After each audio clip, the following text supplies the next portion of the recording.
bullshit.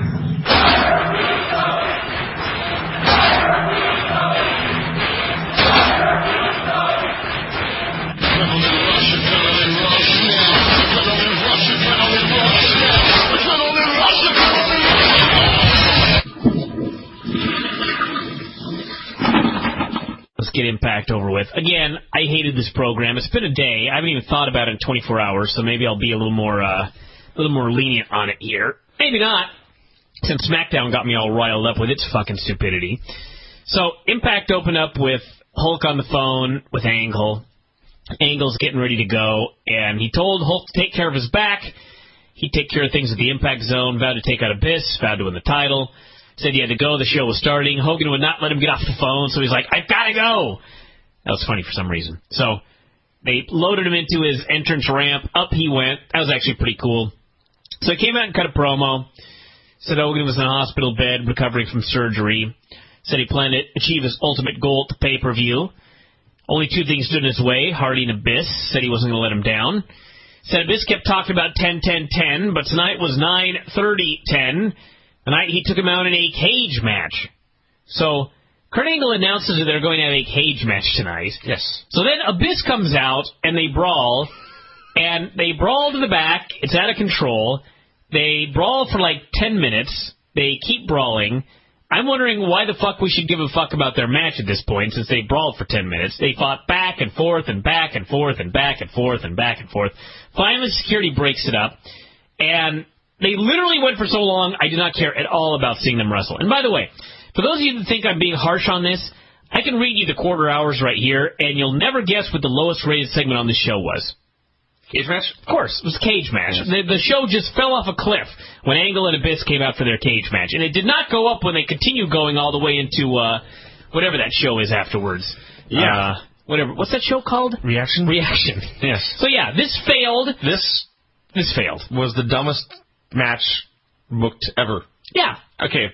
Beyond the fact there was a cage match for no reason with no build, therefore it could not pop a rating. If this was real, why would you risk both of your pay-per-view main events when one guy's a monster running around with a board with nails and the other guy has vowed to take him out? Why? Angle said that Abyss last week he took Hardy out. If he took him out, why is he still in the pay-per-view? What else? Why did they skip 2 months of storylines to get to this match? Why not have Angle win, then face Abyss? My big question, and this is one of those things where, yes, I know they didn't do this just to fuck with me, but I can't help but think it. It did come right after your thing on stip matches. Could you not? It did. This had been taped in advance, but still. Okay, you want to do a main event in a cage. So, would it have been that hard to have them brawl to the back and have it be totally out of control and then announce that because this is so wild and untamable, they are going to have to fight in a cage? Would that have been so fucking hard? Did they have to announce the cage match first and then fucking brawl? Yes. I mean, really? Really?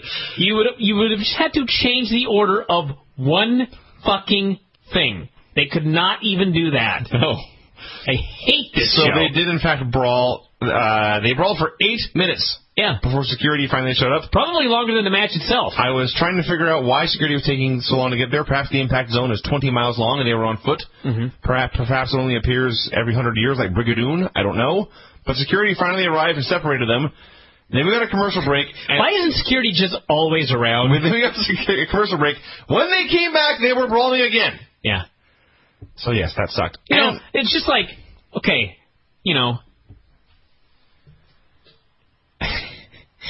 Okay, so this is a terrible analogy, but I'm just going to say it. There's a lot of drug wars in Mexico. I've heard. Okay, so they for a while they were bringing in the military. Duh. So if you're running the fucking Impact Zone, and every week, without question, there's at least 3 wild brawls, hire more security. You know what I mean? Keep it around all the time. I mean, follow all things, the wrestlers. If you just watch the show and pretend it's real, I mean, these people are completely fucking incompetent. Yeah. Angle and Abyss, no shit they're going to get in a brawl. Hello? Abyss brawls with everybody every week. So they managed to brawl for 7 minutes before security shows up. Something's wrong with the way you're running this company.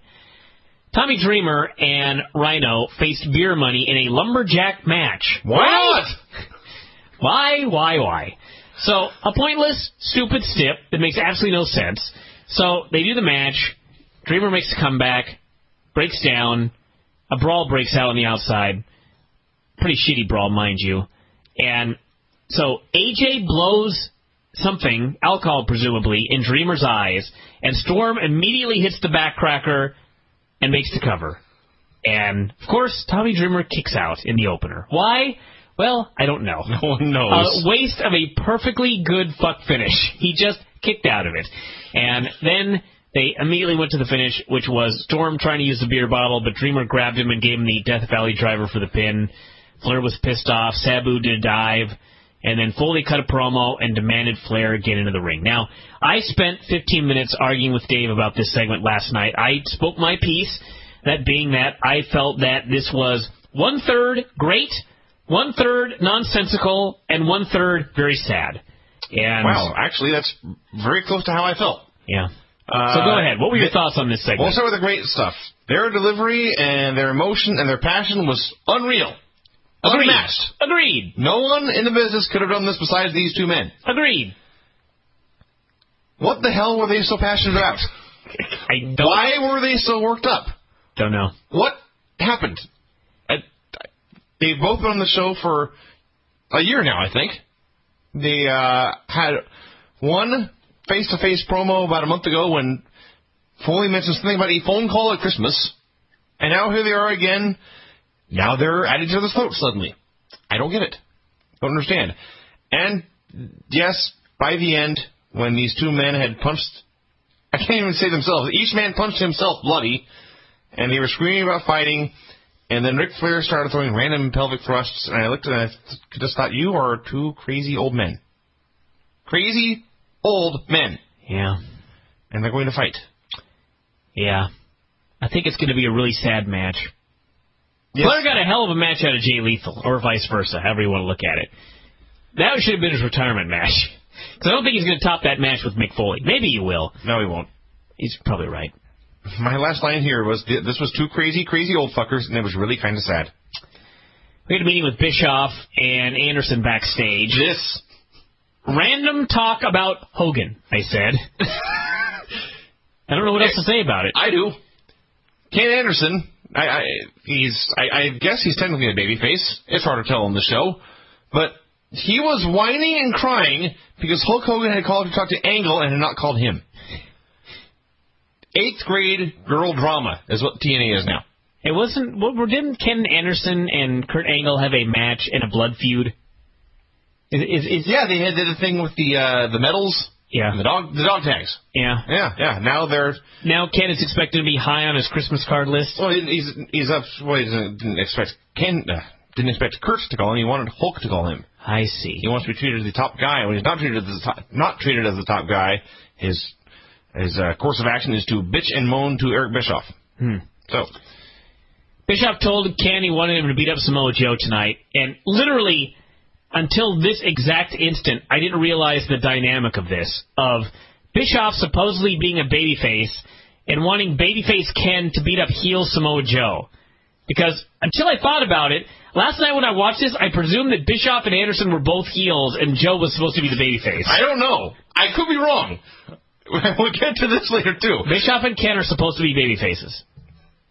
I think so. They are, yes, for sure. Okay. I know this now. Generation Me and Inc. They had a good basic tag match until a spot that just... The double Rana? No. Oh. This infuriated me for some reason. And yes, it is a little stupid thing, but it's another example of why nothing gets over anymore and why Generation Me are supposed to be heels. And number one, you can't take them seriously because they look 10. Mm-hmm. And the other reason you can't take them seriously is because the psychology of this match was retarded. So they did a spot where Max and Shannon, I believe, are in the ring together. This is near the beginning. and Max runs up the rope, and he does a backflip, and he lands behind Shannon. He then acts like he blew out his knee. He rolls outside. He's selling his knee.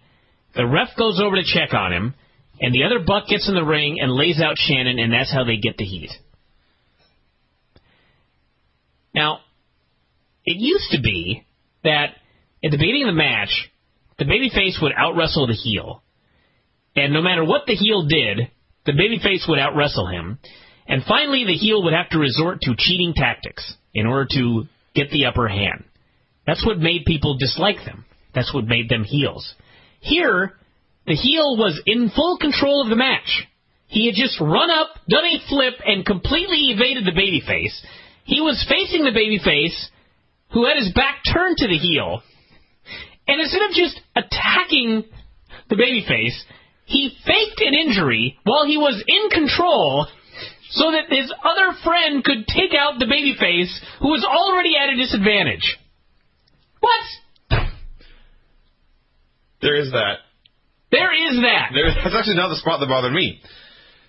They got the heat on Jesse. He made a hot tag to Shannon Moore. He's running wild on both Jen and me guys, and he ducks a double clothesline, and he comes back, and he leaps high into the air. Yes. And he wraps his legs around both of their heads, and hurricanrana's both of them at the same time. Both members of Generation Me together could not resist the momentum of Shannon Moore's body. Mm-hmm. This is one where you just point at the TV and scream, "That was fake!"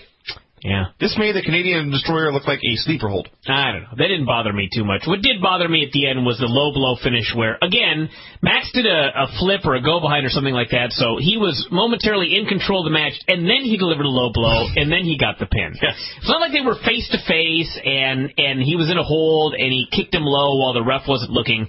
No, he took over on offense and then cheated. So this business has passed me by, but I've known that for a while. Went to kill Jesse Neal with the double DDT that's been taking out the machine guns, but then the machine guns came out to make the save. Earlier in the show, the machine guns were shown walking backstage, so I'm glad they waited patiently to get their revenge until the match was over. Well, sure, why not? Yeah. Well, they did cut an awesome promo, actually, afterwards. I thought Shelley was great. Shelley's delivery was fine. It was really good. But as he was talking, the camera was focused on Chris Sabin trying to look mean. Well, that failed.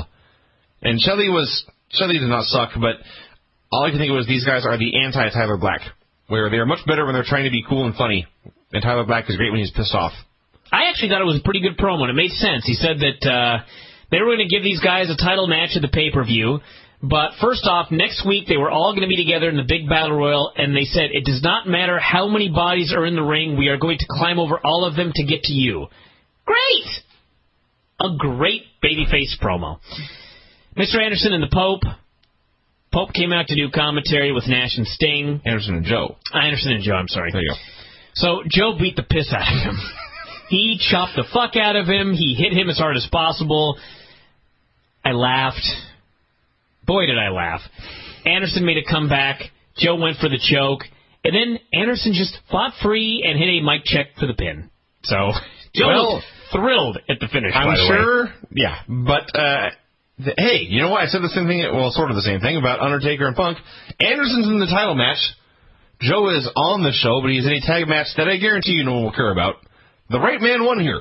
Yeah. He won clean. No complaints. The match was okay, but the finish was just like, whoever put this match together, this was a finish that really didn't get anybody over. Sure. It came off like, Joe laid down for the pin. They didn't have a really competitive thing with a bunch of near falls and that sort of thing, and then Anderson did not squash Joe the way Undertaker squashed CM Punk. No. So then Nash announced he wanted to talk to Joe, and all I could think was, why? Why do you care about this guy who just lost? So he didn't. Joe didn't want to hear what he had to say, so he came after commercial. Sting, Kevin Nash, and the Pope were in the ring. They took turns cutting promos. Kevin Nash said, and this is almost a direct quote, "Nobody knows what's going on except the three of them." Yeah. In fucking deed. That is true. Pope cut a promo saying, there was a great promo, by the way. He was just being Pope, and he was awesome. He said Bischoff was a liar, a cheat, and a con man. He said he and Kevin were from the streets. That was all. Sting started talking about, this is all about him and Hulk. He mentioned WCW, a company that's been dead for a decade, and people cheered. I was surprised. He asked the fans if they came to see the good guys or the bad guys, and the fans cheered for the bad guys. Sting then pointed out, I'm not making this up, Sting said nobody knows who the bad guys and the good guys are, and the fans kind of went, you know that's true? Yes. They did not boo, they did not cheer, they said he's got a point there. The man has a point. He suggested that they changed the match to Sting and Nash and Pope versus Jarrett and Joe and Hulk for Bound for Glory. And he said this would somehow answer questions. I don't know how. I love that Bischoff came out with Miss Tessmacher, and he does not care at all that she was fucking at least two of the guys in the ring. Nope. And apparently Bischoff. Sure.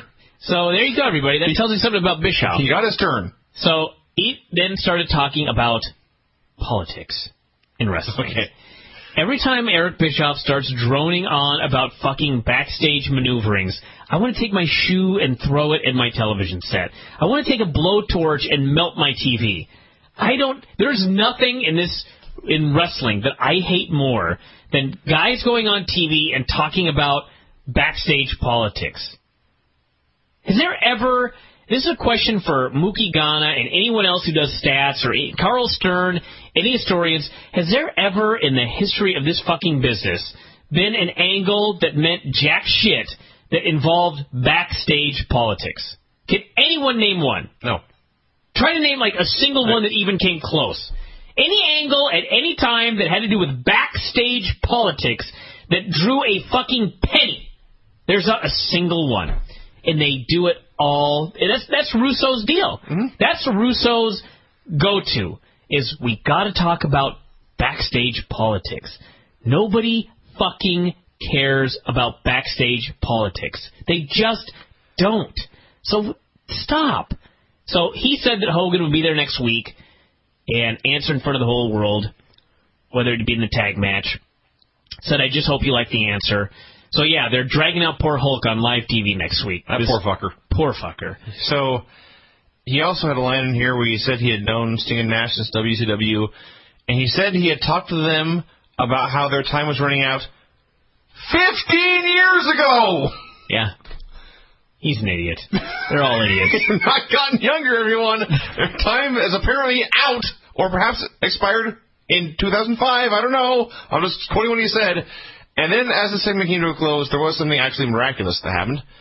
For the past 6 months or so, this company has employed a woman named Brooke Adams in the role of Miss Tessmacher. She's an ass model. Not a bikini model, even. She's an ass model. And as the segment came to a close, she and Bischoff walked to the back, and I believe, for the first time on television, she turned her back to the camera. Mm-hmm. A goddamn miracle. Yeah. That it occurred to them to put her ass on TV. But she was in a skirt, so you couldn't see anything. It wasn't even a good skirt. No. But it's a step in the right direction. It is a step in the right direction. It's a jumping off point. They could find, like, a girl with the biggest tits in the world, and they'd only show her face. Or her feet. Yeah. Idiots. Flair got iced again, of course. So it was funny once. Yeah. They're going to do it every fucking week now. Yes. They just are. Actually, the funniest part of this was when it was AJ was cutting a promo on Kendrick, and as he's talking about what he's going to do to him, Flair just screams, "He's $140!" I laughed. Flair, we had clips of Red winning, losing the X title in the house show loop. This was awesome. About a minute total, maybe. Probably 30 seconds. And the message was, buy a ticket to go to a TNA house show, because you may get lucky and see a title change hands that will be reversed on the very next show. Yeah. Ready to go. They were also in here running down the card and the cage match later. The cage match with Kurt Angle and Abyss. And somebody said, it's a cage match. No one can save the monster. What a shitty monster. Yeah. Monsters should not be saved. Not to mention the fact he just broke out, but that's another story entirely. We'll get to that later. Miss Tessmacher backstage with all the heel girls, or the babyface girls, or whatever. All the girls. I fast-forwarded through this segment. That's fair. I gave it 15 seconds. It was very awful. This was the most annoying thing I've ever seen in my entire life. I would have preferred a segment where Melina just screamed for 30 seconds. I've never fucking been so... Every girl in TNA is a bitch. Yes. You notice that? And it's not a saying that. They use that term.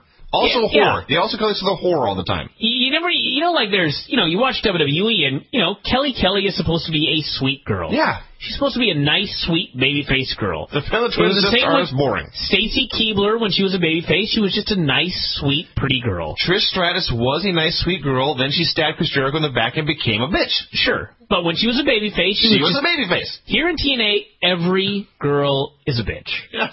Every one of them. If you're a babyface, you're a bitch. If you're a heel, you're a bitch. And no matter what you are, you're a whore.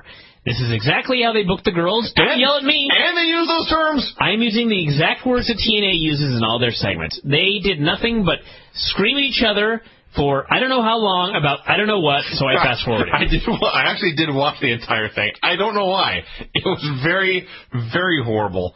One of the worst segments I've ever seen. I had no idea what they were talking about.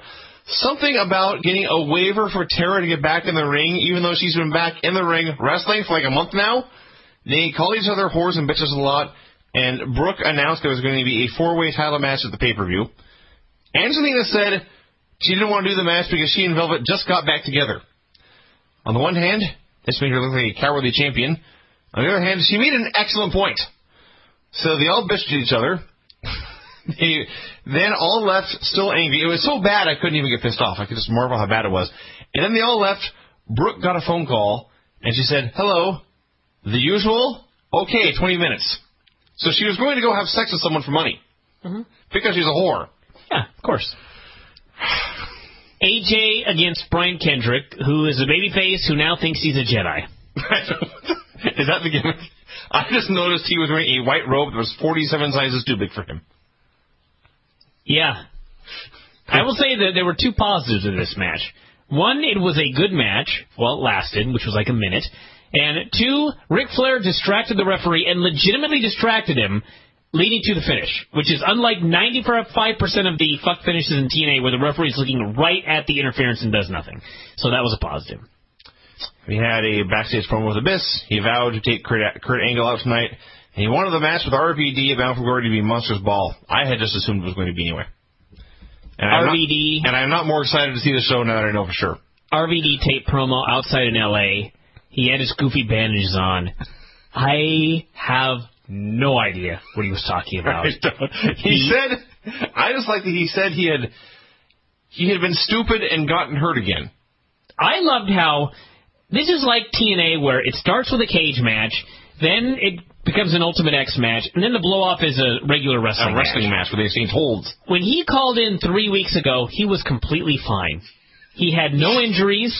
He did not care about the attack. He was feeling great. Life was good. He comes back last week. He's bandaged up, but overall he's okay. Now, the third week, he's still bandaged up, and now he's talking about how he needs the universe to heal him so a doctor can clear him. Right. What? That's what he said. I just like, he came back last week and announced that he would be cleared for the 10-10-10 show. Then he gets beat up by Abyss, and he says he's suffered a setback. A setback. But he's going to need the doctors to clear him so he can wrestle on the 10-10-10 show. How is that a setback? I don't know. He then devoted several minutes of the television show to promote the pay-per-view? No! Next week's Live Impact.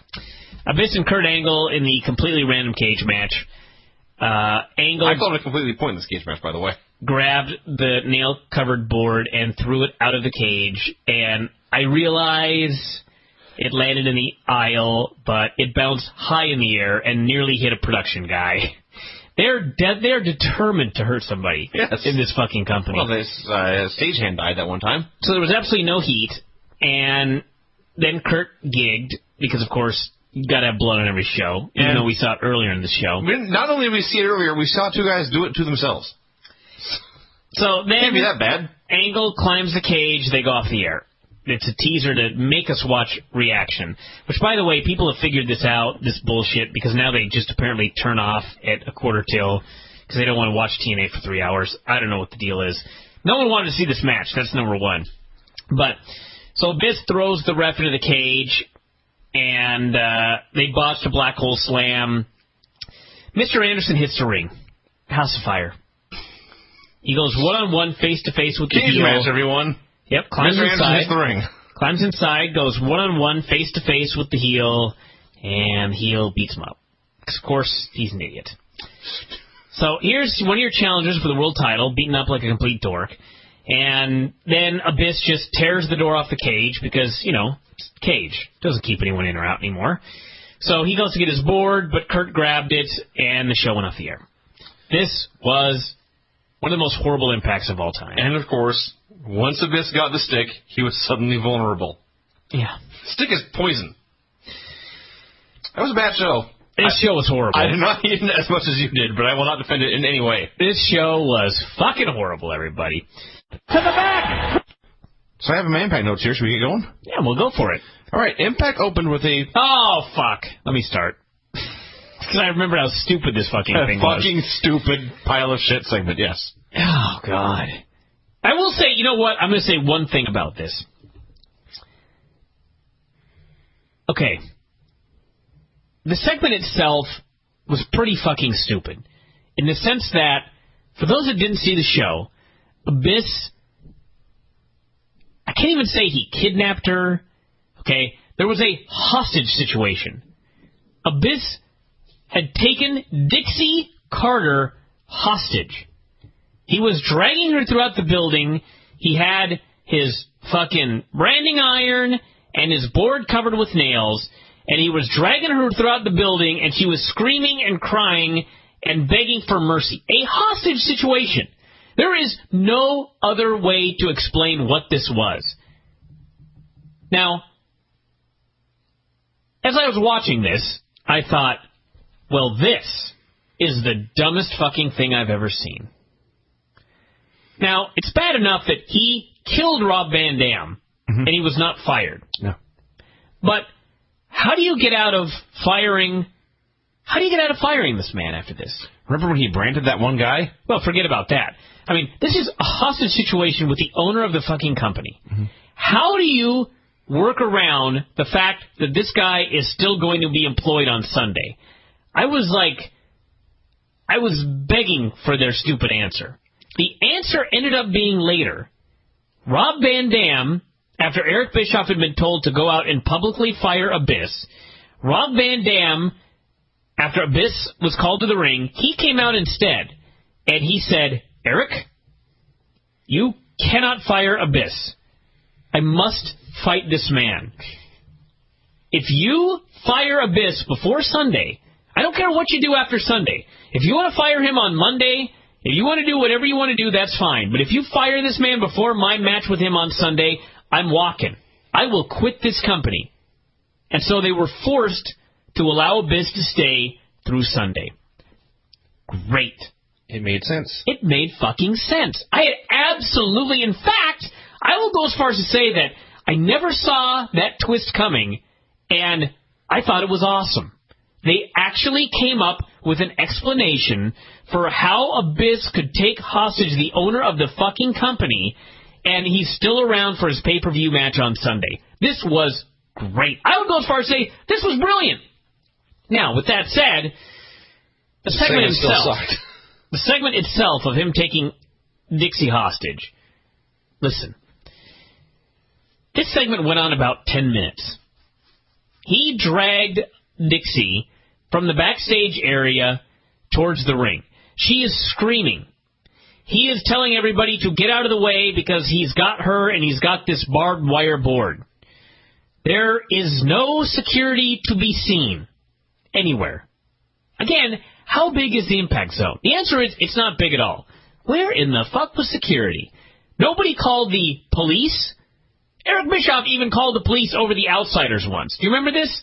Where the police actually were going to pull their guns on Nitro? I remember this. No security to be found. So he drags her around forever. He drags her out into the building, drags her out through the crowd. Of course, all the fans are just sitting there. This isn't like Abdul the Butcher in Puerto Rico, where people are running for their lives. No. Nope, they're just sitting there like, oh, shitty angle alert. They were sitting there and they were booing. Yeah. Because they knew it was a bad guy, and thus that meant they should boo. If there was any chance of this having any credibility, it was blown right there. So then, after, literally, this had to have been 7-8 minutes. No security, no cops. Finally, out comes Eric Bischoff, First off, where has he been that it took 7 minutes to get out there? Eric Bischoff comes out with Gunner and Murphy. Yes. Gunner and Murphy. He proceeds to talk Abyss into letting her go, and then who should come out but road agents? D'Lo Brown, Pat Kenny, and Al Snow, and they take her to the back, and that is the end of the hostage situation, and I don't even know what to say. Everybody, don't go to the impact zone. That is the least safe place in the whole entire world. If they would have kept that segment to about a minute and a half or 2 minutes, this would have all been perfect. Because I can understand Abyss at the beginning of the show taking the fucking owner hostage, and within a minute, surrounded by cops, security, and Bischoff talks him out of it. That would have been completely fine. But to drag this on as long as they did, and the best they could get were Gunner, Murphy, Al Snow, Pat Kenny, and Simon Diamond, or D'Lo Brown, that strange credulity to a degree I just could not handle it. And you're not the only one, because once things calmed down, they dragged Abyss away. Eric was there, huffing and puffing and all flustered, and there was a fan next to him who was laughing and calling him names, giving him shit, and Eric looked at this guy like he wanted to kill him, and then got in the ring. So, yeah, this worked on nobody. So Sting came out and went to commercial, came back, Pope and Nash were there, and Pope is talking about 10-10-10, the walls are going to come crashing down on Eric. They are bantering back and forth. They're talking about the wrong direction and how Pope is going in the wrong direction, and Pope wants to know what it's about. Eric says it's about Sting and Hogan. Sting said that's right. It's about something that happened 10 years ago. It's going to come crashing down at Bound for Glory. By the way, Sting and Hogan were first feuding 13 years ago. Yeah. So, there you go. The point of this was, as I was watching this segment, all I could think was, you guys had better have a fucking hell of an angle on Sunday to make these months of nonsensical segments worth it. They won't. I have absolutely no idea what they're talking about. No. In storyline, nobody else has any idea what anybody's talking about. In fact, in storyline, Pope had no idea what story he's talking about. Yeah. He asked Bischoff for the real story, and Eric would just say, it's bigger than you. Now, the idea here was that last week, I don't even know, the black or white hats, we don't know. They can't say good guys or bad guys, so they use this black and white phrase from the Lone Ranger, and we're supposed to know what that means, I guess, if we're smart. Whatever. Regardless, so Sting's crew apparently last week wanted Hulk Hogan in a match at Bound for Glory. Now, they did not even address this during this segment. We were just supposed to remember, and thankfully I did. So Bischoff finally says, you guys want to know what's up with Hulk Hogan? Well, you're the only ones in the world that are unaware, so take a look at this. Yes, because I was noting here that as we discussed before, they book this show sometimes exclusively for fans who are devoted online fans when they talk about backstage politics and whatnot. So here, Pope, Nash, and Sting are the only guys in TNA who are not internet fans. Mm-hmm. So they did not know what Hulk Hogan was doing. And then Bischoff pointed out how stupid they are. Yes. And he posted clips of Hulk coming out of back surgery in rougher shape than you would imagine someone coming out of back surgery would be in. Brooke was there and was very concerned. Doctors were working Actually, over. Kennedy had back surgery, and he was in a coma afterwards. So things are better now. All right, then. That's I'm good. just reading about this, yeah. Did not know that. Yeah. Mr. Kennedy? John F. Oh. The president, not Mr. I Anderson. was just wondering. Back surgery was very primitive back in the 50s and 60s. That makes more sense that Hogan was not then. Yeah. So, anywho, yeah, they pointed out that Hogan's in very rough shape. Everyone on Earth knows it except Sting, Nash, and Pope. They look like idiots. So then they came back. Bischoff. Well, you're downplaying this footage. Hogan looked like a 500-year-old man. Mm-hmm. He looked so sad and broken down. They said it was the 8th surgery since February. Bischoff was saying, are you guys man enough to take this guy on, the three of you, against this crippled man? And right here, for reasons I cannot discern, I cannot fathom, fans began to chant, fire Eric. Yeah. Apparently it's his fault Hulk broke his back. Yeah. So everybody played their roles during this segment very well, as Nash and Sting and Pope looked at the footage as if, we had no idea. and it's kind of sad. I don't know what that means, but that's the look they had on their face. And then Joe and Jarrett came out, and Bischoff told them not to get in the ring. And he ended up signing for Sunday. The match is going to continue just without Hogan. It's Nash and Sting and Pope against Joe and Jarrett in a handicap match, which at least the babyfaces are at the disadvantage. And, are they? Well, sure. Who's the babyfaces? Well, Joe and Jarrett, I'm presuming. But we'll find out Sunday. I actually predict that on Sunday, I predict that Hulk Hogan did get back surgery, but he's not nearly as bad as we have been led to believe, and that it's a work to a degree. Not that he's hurt or that he was in the hospital, because he most certainly was.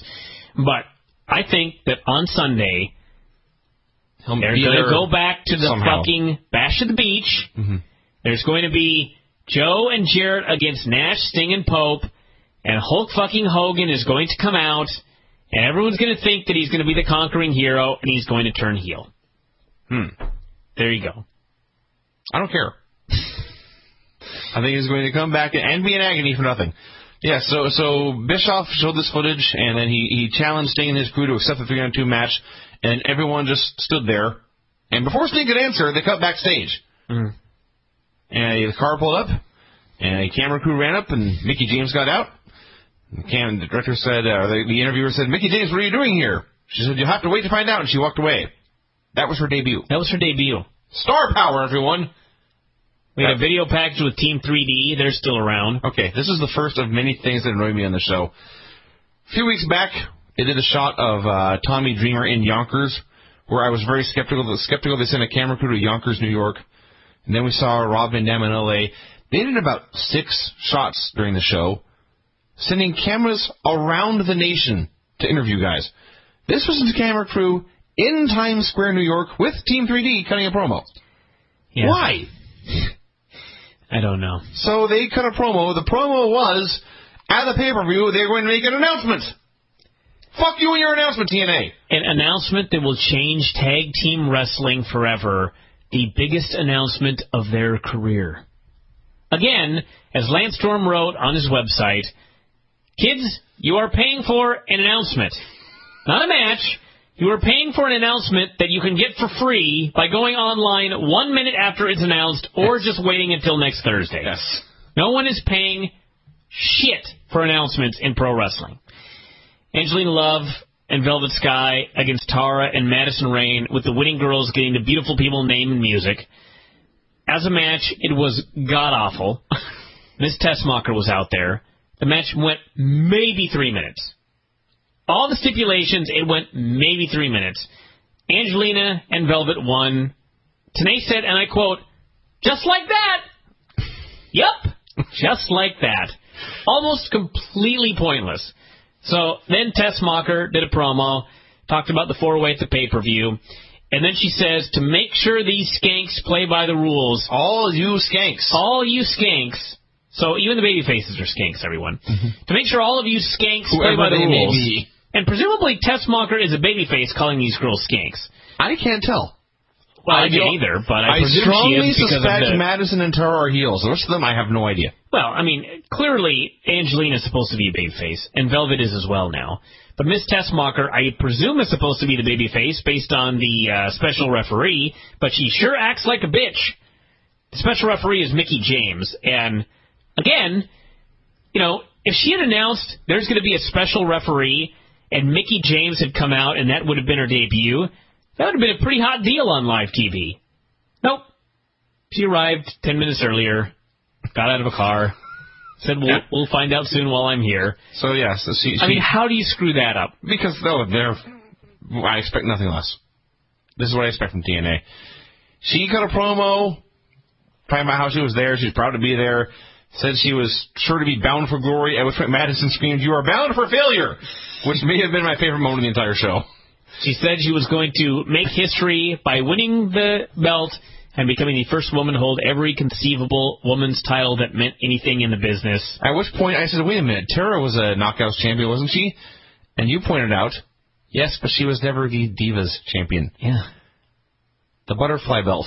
Yeah. It means more in TNA than it does in WWE. Well, no, that's not true.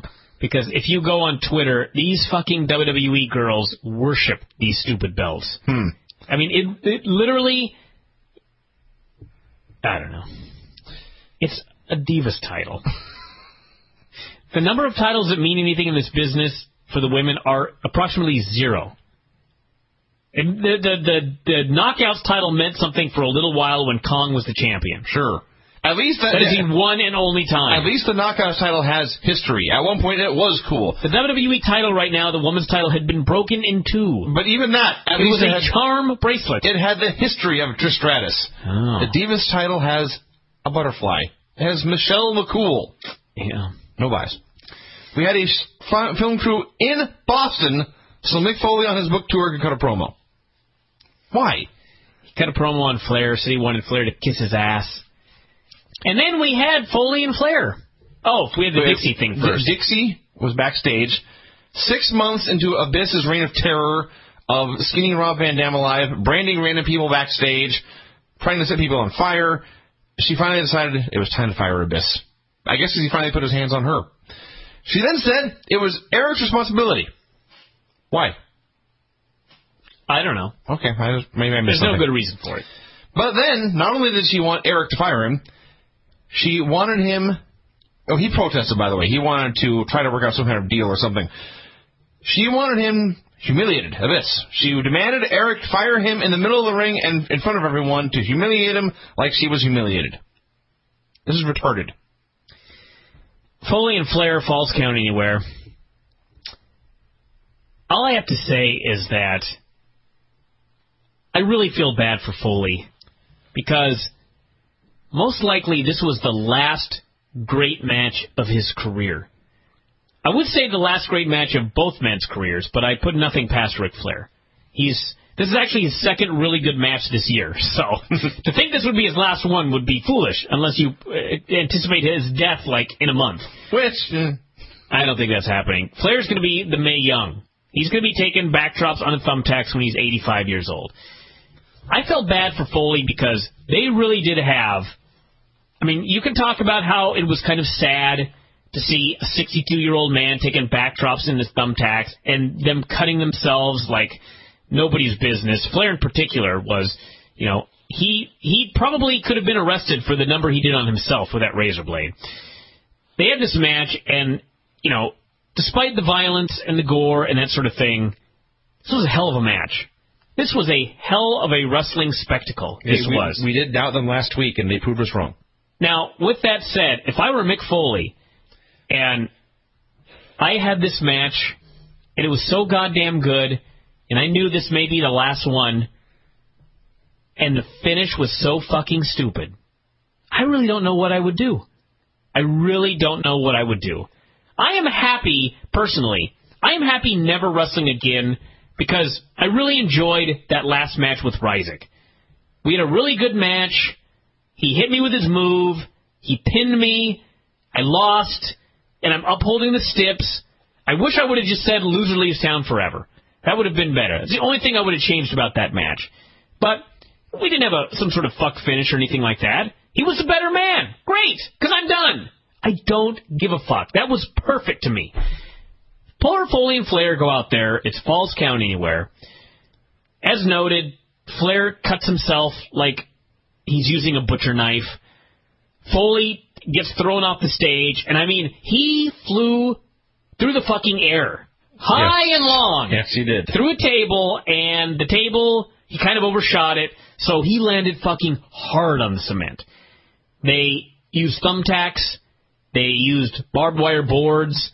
Flair did a big splash through a table. They pulled out all of the stops, and the fans were into every moment of this match. This was an exceptional match. As noted, yeah, in some ways it was kind of sad, but a hell of a match.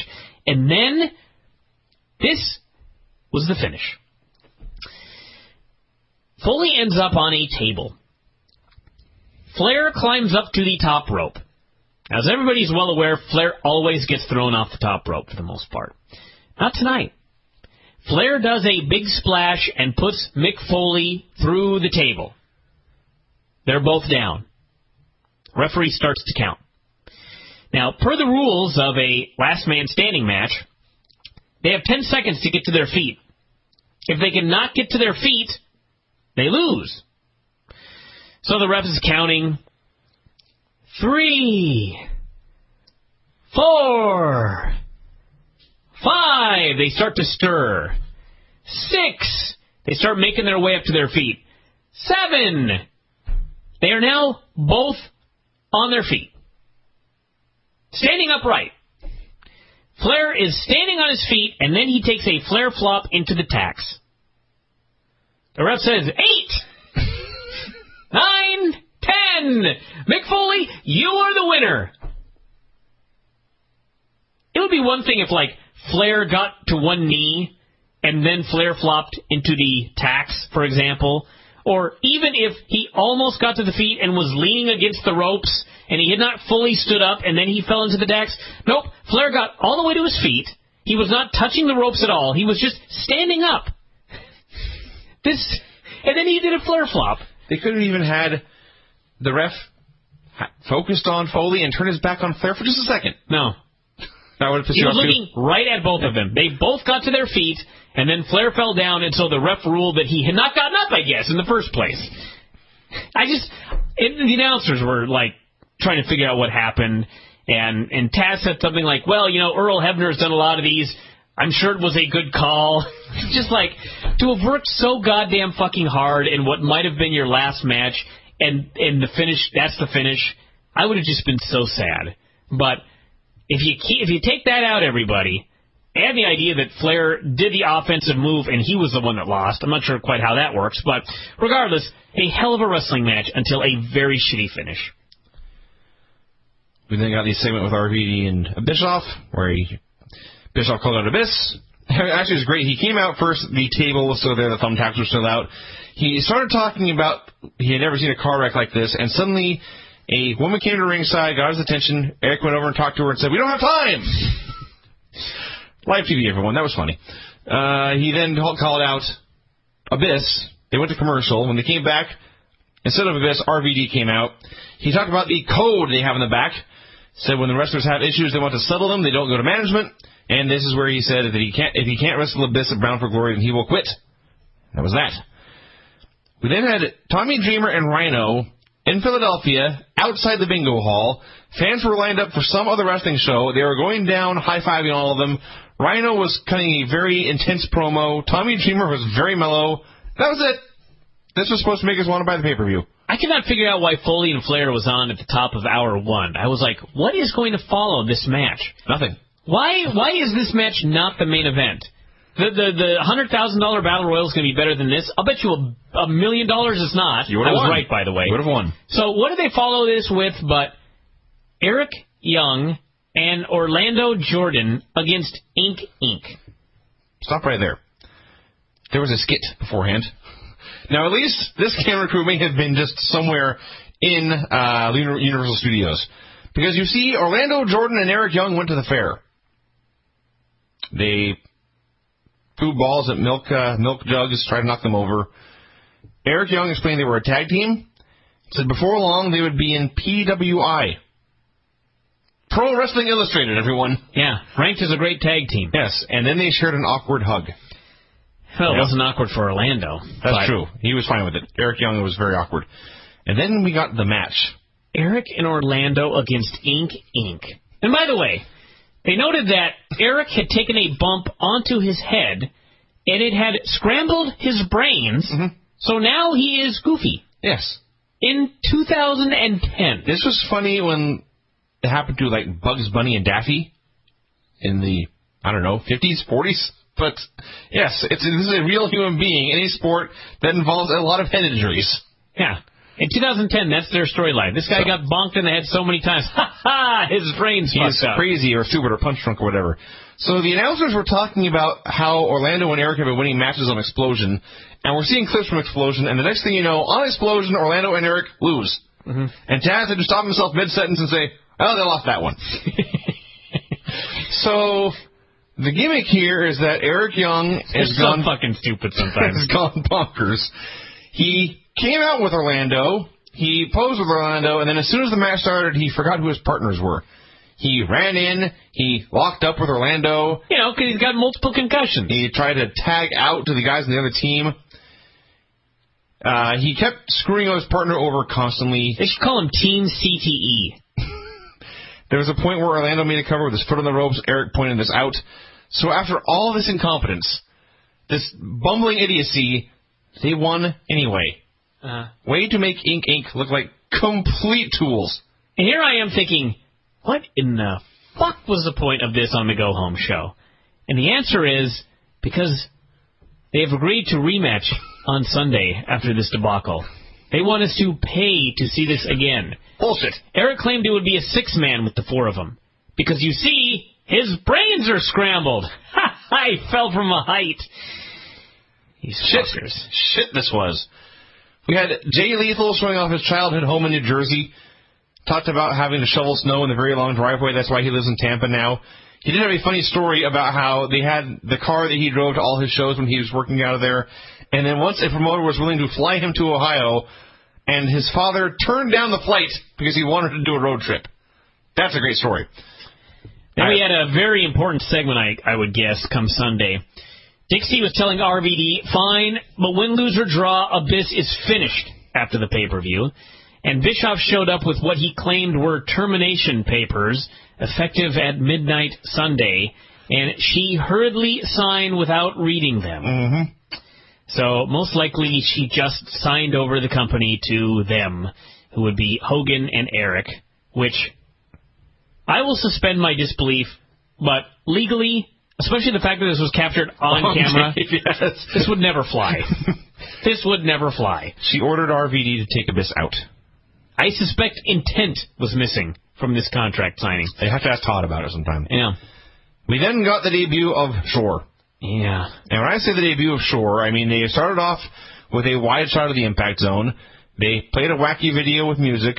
These two came out, and they got in the ring and cut a promo. Music. What it was a club song written by a country group in Nashville. It fucking sucked. That's also true. But my point here is that there was nothing to indicate this is a new act at all. This was just two more people in TNA. They got in the ring. They talked about abs. They threw out a few lines. We had Cookie, who was a large-breasted girl, and we had Robbie E, who, unfortunately for him and TNA, it doesn't matter who came up with the idea for this gimmick first. He comes off as an indie version of Zack Ryder.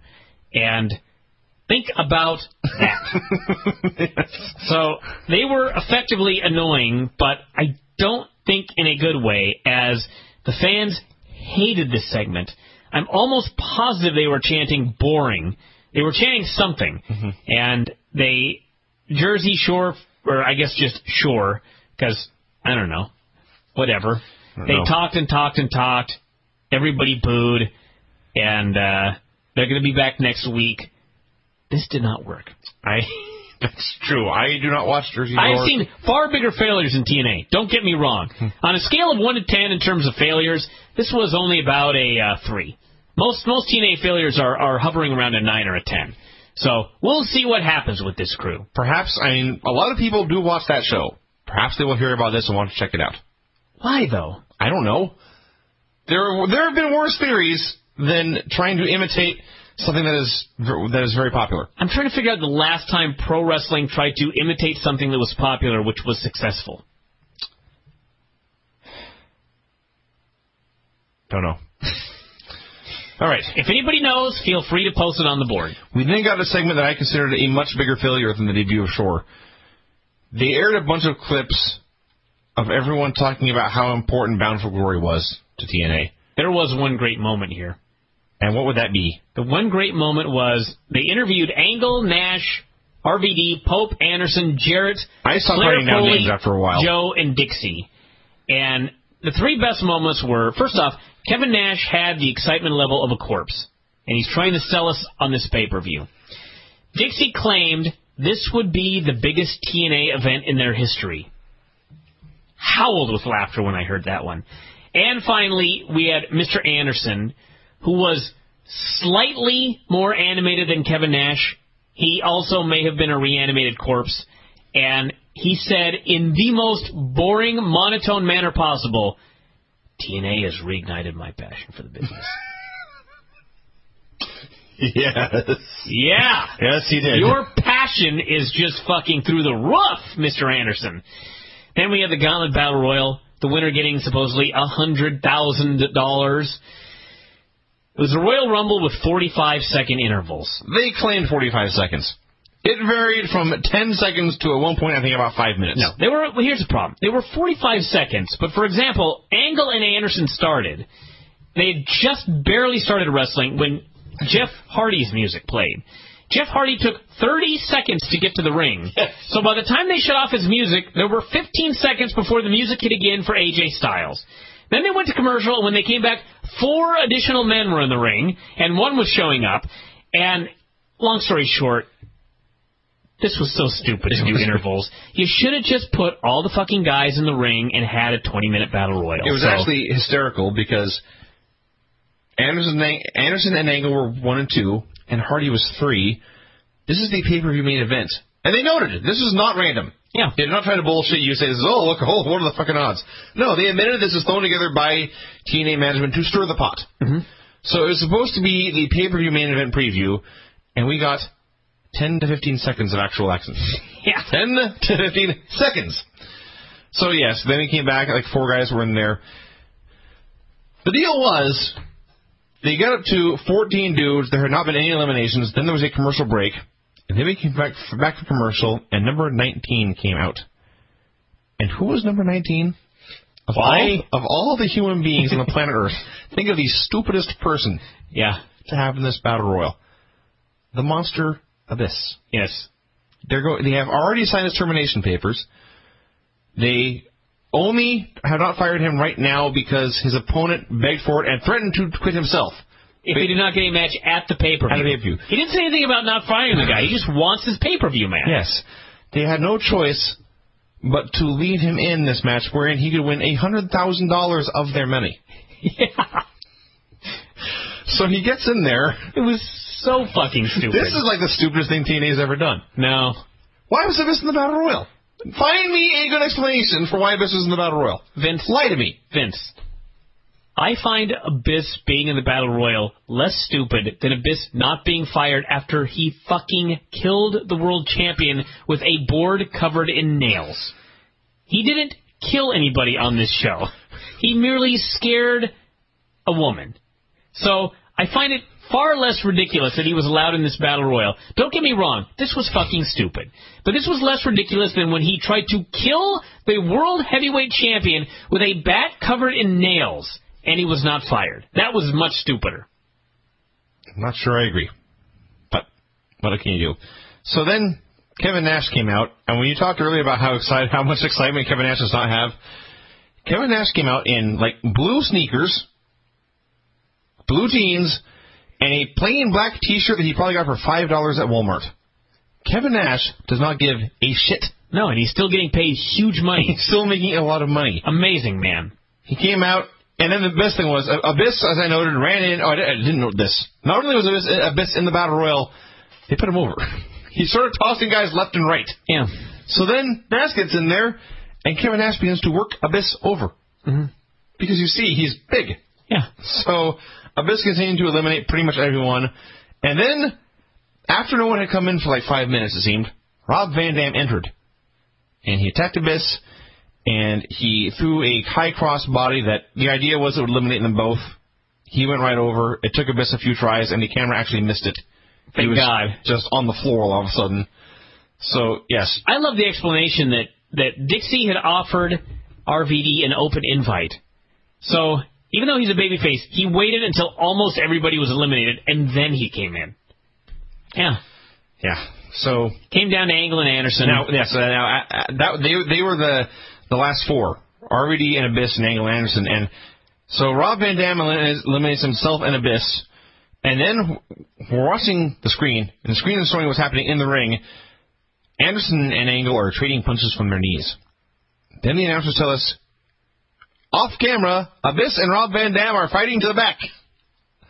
That's a TNA thing right there. They couldn't just have Anderson and Angle doing a double down as Abyss and Rob Van Dam fought to the back. No, everything has to be going on at once. So they had their battle royal with the two guys left, and at the end of it, Angle slammed Anderson over the top rope to the floor, and he won the money, and the show ended. It was the same bullshit, actually. It ended 10 minutes earlier, but they made us stick around to watch the first 10 minutes of Reaction, which, if I were ever going to watch Reaction, the idea that they forced me to watch it by making this fucking show go 10 minutes over makes me not want to ever watch it. And apparently Ric Flair did a drunken promo on that show, which was better than anything on Impact. Which, of course, as usual, begs the question, well, why the fuck wasn't it on Impact then? All this great stuff. So anyway, Angle won, show went off the air. That was your go-home for 10-10-10. I've seen worse. It was an episode of Impact, In fact, everybody. most go-home shows for Impact are significantly worse than this one, so I will give this show a thumbs in the middle, leaning upwards, in fact. But, and that's grading on a TNA curve, everyone. To the back! Well, I guess we gotta talk about this thing here. Well, I'm sure everybody's well aware by now. This was the show that JWow was on. And as I noted this afternoon, if you went onto the board, they did not, in fact, move JWow to Hour 1. They put her in Hour 2 head-to-head with the real Jersey Shore. Yeah. And they had Shore come out and alert us that the real Jersey Shore was on the other channel right now. Yeah, I'm making this up. I'm not. He came on TV and let us know that if we turned in to see JWow, we should turn to the other channel immediately. Yeah. This show went an hour and 15 minutes before we got an actual wrestling match. Mm-hmm. And it's actually even worse than that. I tallied it all. In the 2 hours, the first 2 hours of Impact, because there was no overrun, but the first 2 hours of Impact is a total of 6 minutes of professional wrestling. Mm-hmm. They had one match in the first hour that went 0 minutes, and a match that went 2 minutes, and a match that went 4 minutes. Mm-hmm. Then the main event started technically after the 2 hours had expired. Yeah. And in between was every promo and every storyline ever. As you pointed out, it was 2 months of programming in one show. 2 months of storyline in one show. I mean, seriously, they couldn't have stretched this out over a month. They could have stretched this out till 2011. They could not have stretched this. They could not have stretched all of this out and led to, say, a RVD versus Mr. Anderson match at the next pay-per-view, where the winner would get whoever the champion is right now. I don't even know, Jeff fucking Hardy at the next pay-per-view. I mean, they really couldn't have done that. The thing is, it's not like these are not bad promos. None of these segments individually was actually all the individual segments were pretty much okay. It's just they all added up to nothing, complete nothing. And let me say this: I am sick of this Reaction bullshit. I'm sure that Reaction is a great show. Somebody pointed out to me that all that preview stuff that I loved leading up to the pay-per-view, the half-hour pre-show, which I thought was great, was all stuff from Reaction. Listen to me. I will not watch 3 hours of Impact. I'm not the only one. I get the ratings every week.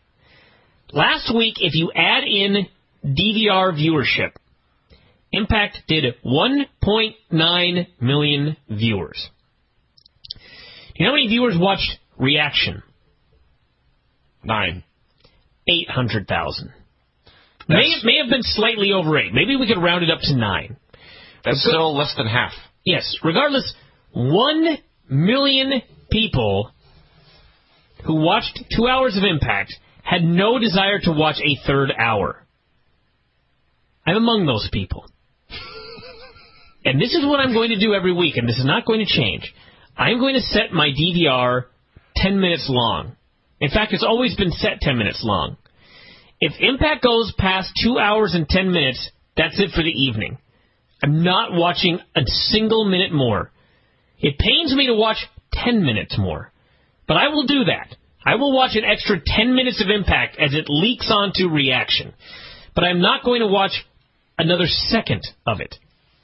Now, the thing that really pisses me off about this is, and I've requested the quarter hours for Reaction because I don't get them.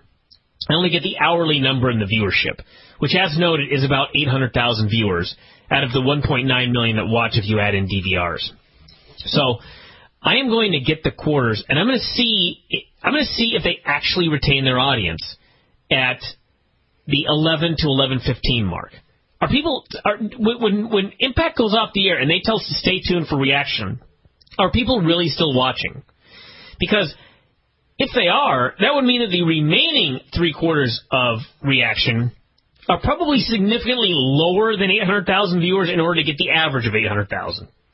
So I got to see what the answer to this is. But it's one thing when Raw does an overrun and they add 1 million viewers. You know what I mean? Like, Raw is averaging 4.5 million viewers for the second hour. And they go 8 minutes long, and during that 8 minutes, they get 1 million new people tuning in. That's one thing. When that's the case, then the overrun is worth it. When your overrun plunges 1 million viewers, it's not worth it to go past the top of the hour. If 1 million of your fans have had enough after 2 hours, then all of these angles and matches and such that you're shooting that go 15 minutes past the top of the 2-hour mark, no one's watching them. So why would you do them? That would mean that only the hardest of the hardcore are seeing your most important angles. That's stupid. Your big angles should be viewed by the maximum amount of viewers. So anyway, I'm going to get the quarters. I'll find out. Maybe I'm wrong. Maybe 3 million people are watching that first quarter of Impact, or reaction. I find that hard to believe given the overall number. It does not make sense, but perhaps that's the case. So I will hold off judgment until I see the quarter hours for Impact. If the top of the hour reaction numbers are any lower than the 2-hour Impact numbers, then they're goddamn idiots for going past the top of the 2 hours. And based on the overall number of reaction, I would guess that they're goddamn idiots. Now, not to mention last week when they went over the top of the hour for the go-home show, that all of the people that watch Impact in the UK, they don't have a reaction. And so when Impact went off the air in the UK and they said stay tuned for reaction, the show just went off the air. So all of those people in the UK never actually saw the end of the main event on Impact. That was great. Show opened up with storyline. They showed clips of the pay-per-view, which I did not see. I read about, and I watched these clips, and all I could think was, this seems like a very complicated way for 5 men to get the championship on Jeff Hardy. I'm already exhausted, by the way. This show completely drained me of life by the end. I was doing okay literally for about 50 minutes. I didn't even hate the show for about 50 minutes, even though it was all talk. I did not hate it for about 50 minutes. I was giving it a chance. But after about the 50-minute mark, when they kept fucking talking and shooting fucking angles, actually, when I really lost it was the segment backstage with Hogan and Dixie, and we'll get into that in just a moment. But first off, the show opens with a storyline. Dixie's attorney is there. Now, I presume this must be her real attorney. That's exactly because what this I thought. fucking guy This could is the not worst act actor a lick. Ever. He must be a professional law person. They couldn't get an actor, I guess not, to work for $100. I guess there was no one available at Universal Studios to make a television appearance. So this horrible actor comes out. He's Dixie's attorney. He explains to Bischoff that Bischoff had Dixie sign a contract under false pretenses. They did not explain what the contract was. They presumed we all knew. And by the way, this was what everybody figured going in. But they did not explain it here in this segment. So this guy makes a very valid legal argument that Dixie thought she was signing something else, so it did not count. Bischoff, who is not an attorney, argued no. She signed this contract on national TV in front of millions of viewers.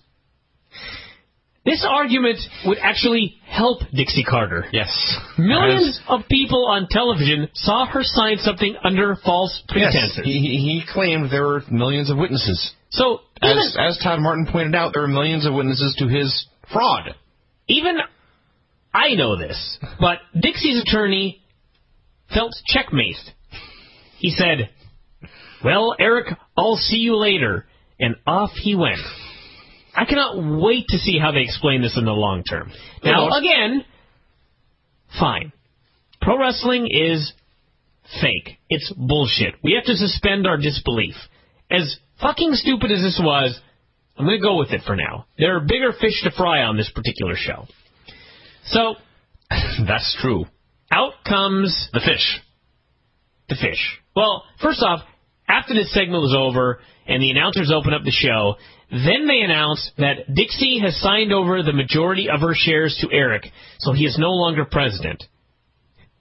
This is fraud on a massive scale. But again, I'm going to go with this. So, out comes Hogan and Eric. They got a fair amount of heat. I thought the crowd was overwhelmingly approving of Hulk Hogan. May have been. They love this evil man, or who was supposed to be evil, I guess. It's still hard to tell sometimes. He explained that, and this is the irony of ironies, by the way. Dixie on her Twitter after the show, she actually said this. You can look it up. She said, Hogan and Eric had killed one company and they weren't going to kill hers. What? I swear to God she said this. Yeah. This is not awesome. This is why I was loving this show. You know, I just was in love with the show at this point. Because at this point, I still did not give a fuck. You know? It's just like, okay, show's stupid. All of this is dumb, but fine. I really don't care. So, Hogan said Dixie conned him about coming in. She wouldn't listen to anybody's his ideas. So he grabbed everything. He took what was promised to him, he said. Yeah. So he also announced that the company will live forever. Yeah. He has saved the company, everyone. He painted himself as the hero, and he got applause. He said this wasn't just a hostile takeover. It was a work of art.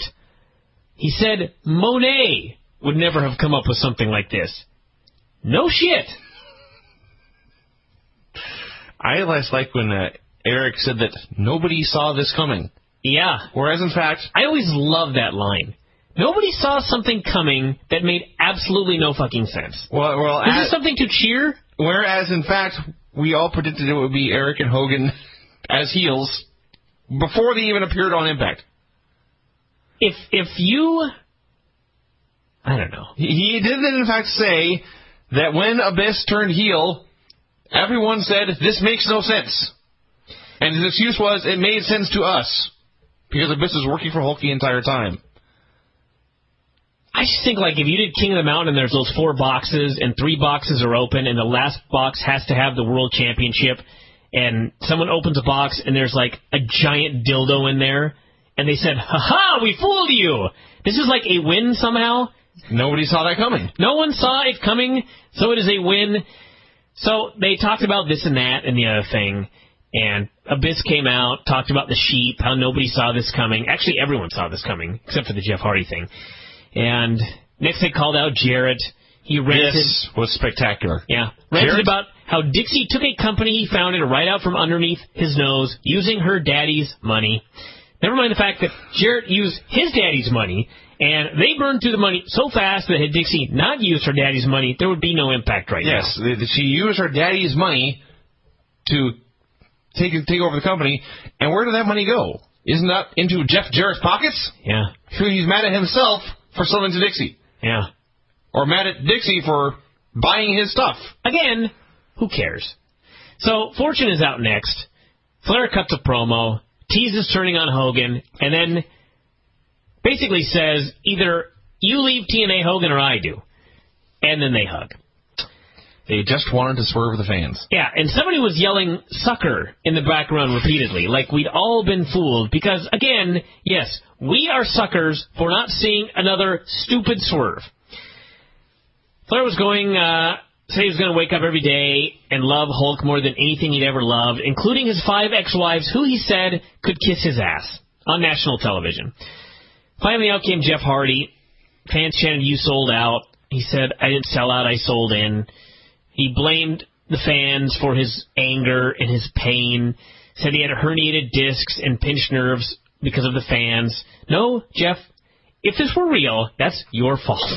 You did not have to do all of these stupid fucking things. So, he said RVD was an asshole. He was just another politician. There were people chanting, Hardy. That was good. Yeah.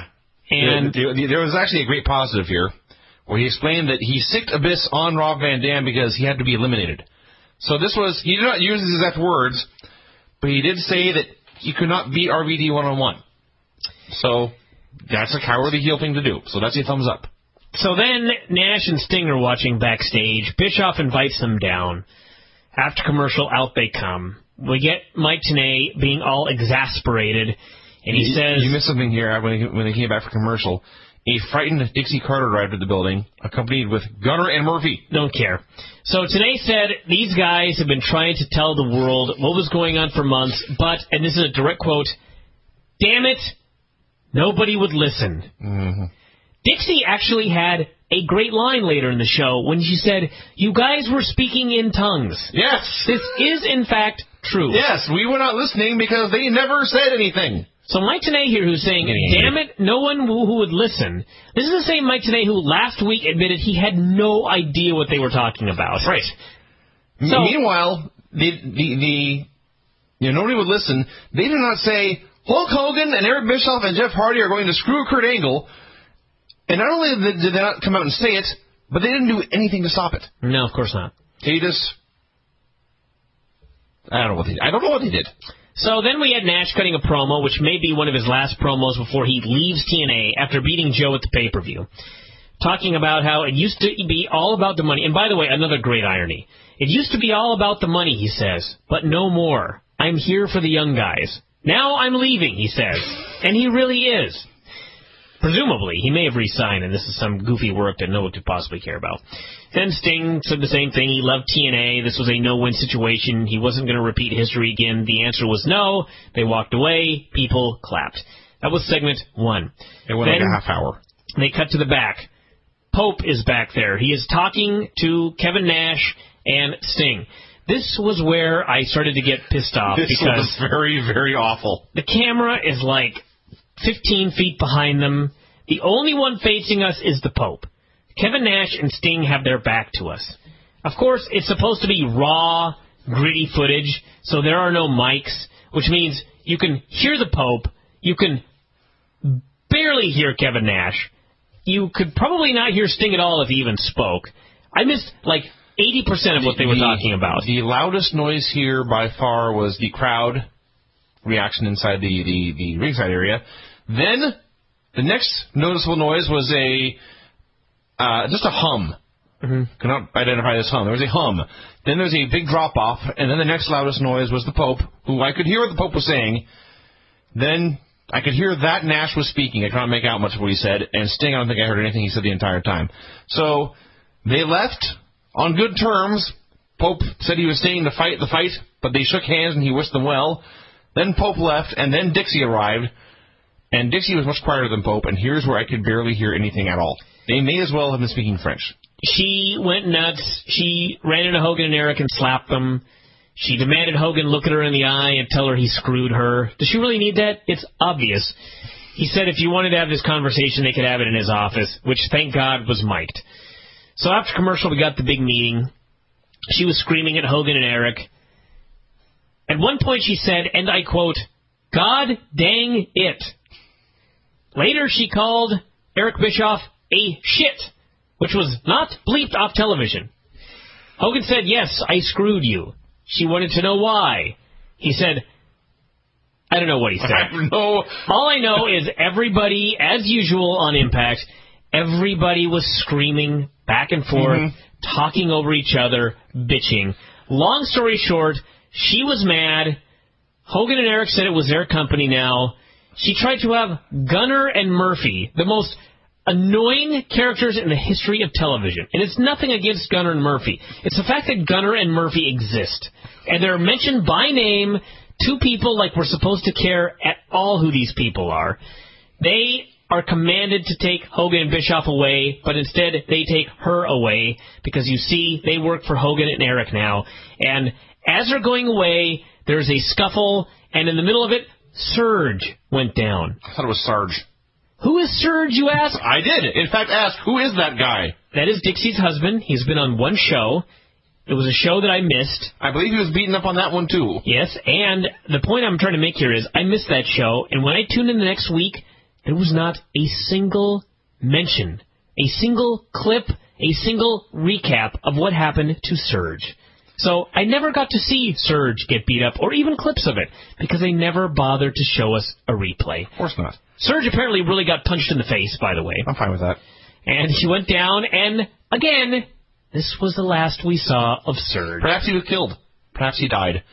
All I know is that Hulk and Dixie were shouting at each other the entire time, and I could not, for the life of me, understand a point that either of them was trying to make. All I know is that through body language and voice inflection, there was no way a person could watch this and not feel bad for Hulk and hate Dixie Carter. He came off like a victim, and she came off like a terror. At this point, I was wondering, okay, so I realize that you stole the company under false pretenses, massive fraud. But what about, like, assaulting innocent people? Couldn't Surge just, like, sue Hulk Hogan and Eric Bischoff for everything they've got and get the company back that way? I don't know. I thought about that for 2 seconds, by the way. I don't know. Which is way more thought than they put into this. At this point, the camera cut outside. A car pulled up. A female stepped out and walked into the building. That was it. Now, we've established earlier that I am old. And if you've been listening for this show for any length of time, you know I am not cool. Apparently, this was JWow from the Jersey Shore. I didn't know who she was. I was not told who she was. I was just bewildered. I thought perhaps it was part of a commercial that accidentally aired during Impact. No, that was her appearance. She walked in it honestly. If you do not watch Jersey Shore, and I know a lot of people do, but I know a lot of people also don't, then you had no idea who this was. Then the announcer started talking. Someone here, they mentioned JWow, and I realized, oh, that must have been her. I loved how the announcers are talking about all of this insanity that is taking place backstage with Dixie, Hogan, and Bischoff, and then they offhandedly, today mentions, and JWow from Jersey Shore has just shown up. That was, like, literally the extent of it. This is a terrible television show. They weren't, like, wondering, why is JWow here? Wait a second. JWow from Jersey Shore is here? What the fuck? Do you know who that was? Nope, they were just like, JWow has shown up backstage. All right. Okay. So, Madison came out with a ref. Said Tara had spoiled her plans at the pay-per-view to become a 3-time champion. She said Tara had her to thank for having her job back in TNA. You're already talking too much about this. Called her out, demanded she lay down so she could win her title back. Tara did it. Madison celebrated like she'd won the WrestleMania main event. This was our first match on Impact. It started at 50 minutes past the hour. It ended at 50 minutes past the hour. Yeah. Out came Mickie, said this was disgraceful. There was a lot of talking. Mickie told Madison told Tara to get Mickie. That failed. And then Madison bailed and ran for her life. And then Mickie just celebrated with the championship. Not like the old days where you never touched the title until you won it. Of course not. That's what you paid for, was to see the babyface with the belt in their hands. Mm-hmm. No, now the belt gets stolen all the time, actually, so who gives a fuck? All I know is, and here's another thumbs up for this evening, Mickie James looked unreal on the show. Yeah. She was beautiful. JWow, speaking of, met with the beautiful people who were, of course, as they are every week, having makeup applied. Because, you see, they're not really pretty, everybody. They have to spend the entire show having mounds of makeup caked onto their faces. That is the story of Impact. She said she was looking for, quote, a bitch named Cookie. So after commercial, they were looking for her. Eric Young showed up, was acting like an idiot. JWow said, and I quote, in our big rub for the evening, who is this guy? This segment was hideous. So... And it was during this segment, by the way, that the Real Jersey Shore, a brand new episode, began on MTV. So, yes, they did not accept Orlando's gift of a lollipop. They walked down the hallway, and Orlando said, Jersey Shore sucks. Mm-hmm. Flying celebrity appearance. Kurt Angle came out. Yeah. More talking. Talking. From a guy who announced that, well, he retired on the last show. He said he was going to keep his word, that he was going to retire, but he wanted to know why he was screwed. He started talking about how... This was where I lost it, by the way. That's totally fair. There was, like, so much talking. There was so much stuff to recap. There was so much stuff to report on. That's why I stopped with the details. I did, too. This was where I just began to quit. Yes. I know that Jeff Jarrett came out. I know he mentioned something about fucking Kurt's wife or something like that. I know this made Kurt mad. I know that Gunner and Murphy beat up Kurt. And then I know that Taz came out of the booth, and the announcer, who was never going to wrestle a match, made Jeff Jarrett stop. Now, granted, Taz is an awesome... He plays a badass better than anyone. Yeah. But he's an announcer. He is a fat, old announcer. He's never going to wrestle again. He ran off Jeff Jarrett. Yeah. And we had Gunner and fucking Murphy again. Murphy were there again. Why are Gunner and Murphy not the tag champs? They're like the unstoppable duo. Yeah, they're like pushed above everyone else on this show. Gunner and Murphy. What is a Gunner and what is a Murphy? They're badasses, apparently. Yeah, what's Gunner's last name? Smith? What's Murphy's last name? E. Bed? Murph E and Gunn R. That's their names. Sucked. There's a line in here where Jarrett... And 1 hour and 10 fucking minutes without a wrestling match at this point. Yes, Jarrett was talking about how he had screwed Kurt in part because Kurt had driven him crazy when he first came to TNA. You know, back when Kurt was evil and Jeff was good.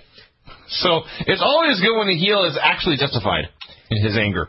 So they talked for seriously about 4 minutes. I have no idea what most of it was.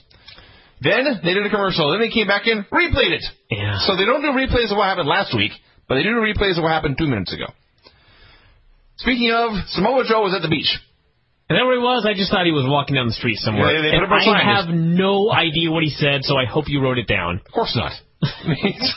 He was mad about something. He was surly. Oh, this one actually, as far as promos in this show go, this was coherent. He was upset, partly at himself for putting his faith in Jarrett, but even more upset with Jarrett for, stabbing him in the back of the pay-per-view. He said he was looking for Jarrett. That was it. He was looking for Jarrett at the beach. I guess so. But Jeff wasn't there. Earth to Samoa Joe. Just wait around at the fucking impact zone. So eventually. So, after not finding Jeff Jarrett at the beach, Samoa Joe wrestled a match. Samoa Joe versus Abyss. The bell to start this match began at 1:16. 1 hour and 16 minutes from the top of the show. It went 2 minutes. 2 minutes later, Abyss grabbed the ring bell right in front of the referee and hit Joe with it for the disqualification. I'm not going to bitch, though, because at least we finally got rules. It is ironic that would happen in a match with Abyss, who never follows the rules. Of course. So he busts Joe open with the bell. He's beating him up back inside the ring when Rob Van Dam comes out to make the save. So apparently Rob Van Dam, after beating Abyss on the pay-per-view, is now going to do a feud with him. Of course. You do the blow-off match first, and then you build the feud. Of course, yes. So Abyss fled. You're missing the best part of this entire segment was another line by the great Mike Tenay, who said, I swear to God this is an exact quote, there are bad feelings between Abyss and Rob Van Dam. You don't say. That's bad feelings. Abyss tried to kill him with a bat covered in nails, and there are now bad feelings between the two men. Yeah. Yes. So, Rob Van Dam, since he was out there anyway, decided to call out Jeff Hardy. Of course. More fucking talking. More time to talk. No more of this. That's 2 minutes of wrestling. That's enough of that. This was where I realized this could have been a month's worth of programming. Easy. We must talk more. So he calls out Jeff, and Jeff Hardy answers via a pre-taped video. Pre-taped, which is amazing. Among Jeff Hardy's many strengths, speaking of pre-taped videos is not on them. He philosophized. In a very boring manner. Yeah. He said friendship was an illusion. He said some were calling him the new Antichrist of professional wrestling. Name one person. I actually would like to make a prediction right here, by the way. I predict that the hour and 15-minute mark is when the massive turnout of viewers occurs on this show. Because this was like where I completely gave up on this show. Like, I made it all the way... to Kurt Angle and Jeff yelling back and forth at each other. That was getting on my nerves. But when we had a 2-minute match and then another 10 minutes of fucking talking, that's where it was just like, I am done. Okay, so let's review what we just saw since the last commercial break. Samoa Joe cut a promo from the beach. Abyss wrestled Joe for 2 minutes. Abyss beat up Joe. RVD saved. RVD called out Jeff. Jeff cut a pre-tape promo. The thing ended. And then Eric Bischoff came out. This is all one segment. Yes. And Mike Tenay, here's where I quoted Mike Tenay. He said, now what? Eric Bischoff came out, and he booked Rob Van Dam versus Mr. Anderson for the main event of the show, with the winner to get a title shot at the next pay-per-view. Yeah. Fine. Then we got something amazing. Oh, my God. Bischoff had a lewd meeting with Miss Tessmacher. His first sentence to her was that he liked her pearl necklace. Yeah. Not making this up. Which, by the way, was I think there may have been 5,000 pearls on this 84-link necklace. Mm-hmm. So they made plans. This is what I wrote down. They make plans to fuck later. Yeah. And after arranging time and perhaps payment, he then had the gall to accuse her of being a whore. Mm-hmm. He called her all sorts of names that got bleeped. He accused her of spilling secrets to Kevin Nash and the Pope that almost cost him everything. What were these secrets, and what did they almost cost you? I like how he just now found out about this, by the way. Yes, that's You know what the best part of this was? No, I don't. I'll tell you. It's hard to tell what he called her because it was all bleeped out, but it appears he called her a bitch a number of times, and a whore, and probably a slut, and every terrible name you could call a woman. I bet Skank was in there. And she stood there the entire time, and finally, what set her off and caused her to run off weeping was when he told her to get her 38 double Ds out of there. Because, you see, she doesn't care about being called a slut or a whore or a bitch. But when she points out that her breasts are a size 38 double D, she can take no more. What? That was not my favorite part. My favorite part was right as she's leaving, he explains to her that she's fired as his secretary and whatever other services she may have been providing.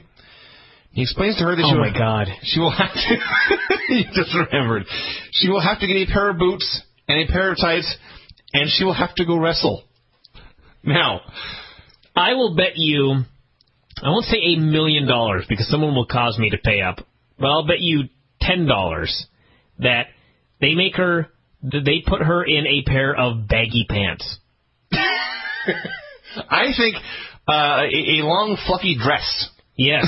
They will find some way to completely cover her best asset, which is in fact her ass, when she does this match. A bustle? Is that what the women used to wear? She'd look good in a bustle, but... Okay, but yes. So he explained to her that to have a job, she's going to have to go wrestle.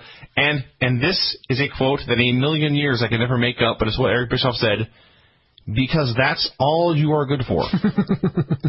And that's when I decided this was the ultimate wrestling show for people who hate wrestling. Because, you see, she was being demoted from prostitute to pro wrestler. Yeah. This is a terrible, terrible insult. By the way, this was... I'm not making this up, everyone. I'm not even really loosely interpreting it. That's what the man said. This was where I had to check to see how many words I'd written so far about this show. 2,034. See, I actually took much sparser notes than usual. And I was not trying to pad it. I was merely writing everything that happened on the show. Complete, overwritten bullshit this show was. Yes, so then Mr. Anderson, same segment, showed up to annoy Eric. No idea what they were talking about. He called him an asshole and a douchebag, and he grabbed his hand for a handshake, and Eric was selling it like it was caught in the jaws of life. So now Mr. Anderson, who never really thought of him as a powerhouse, but apparently he has a killer handshake of death. Mm-hmm. All right, good to know. We have the Pope and Fortune in a 5-on-1 match. Why? I have no idea. This match started an hour and 33 minutes into Impact. Up to this point, we had seen 2 matches totaling 2 minutes. We think on this match, it went 4 minutes. Yeah.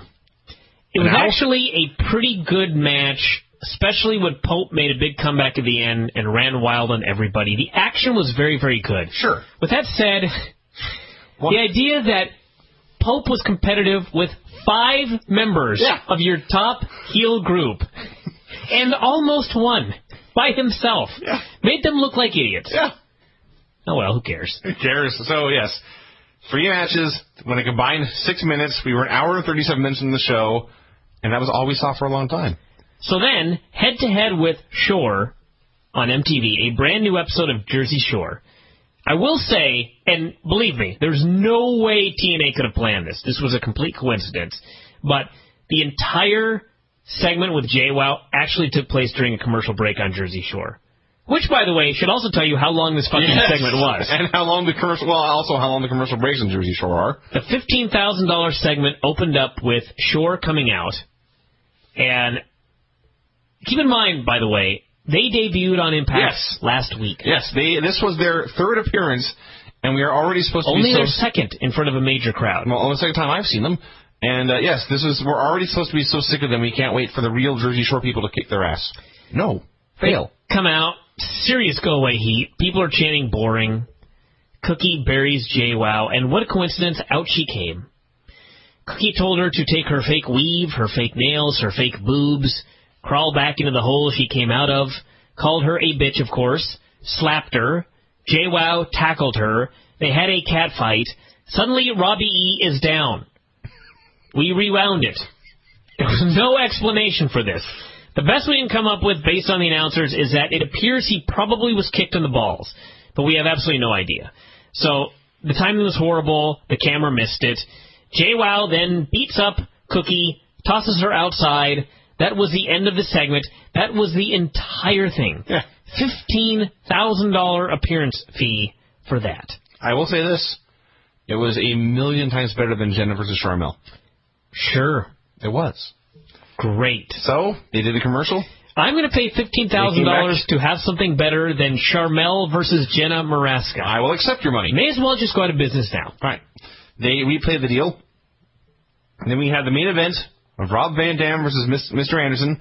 The bell rang exactly 2 hours in. So, yes, in the technically 2 hours that Impact was on, 6 minutes of wrestling. Again, my DVR was set for 10 minutes over. Mm-hmm.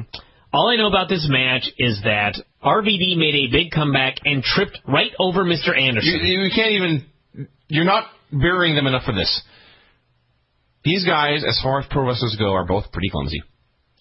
Rob's running wild. Anderson had the heat on him, but they were both faces. The crowd didn't want to boo Anderson. This was a dream match, Vinny.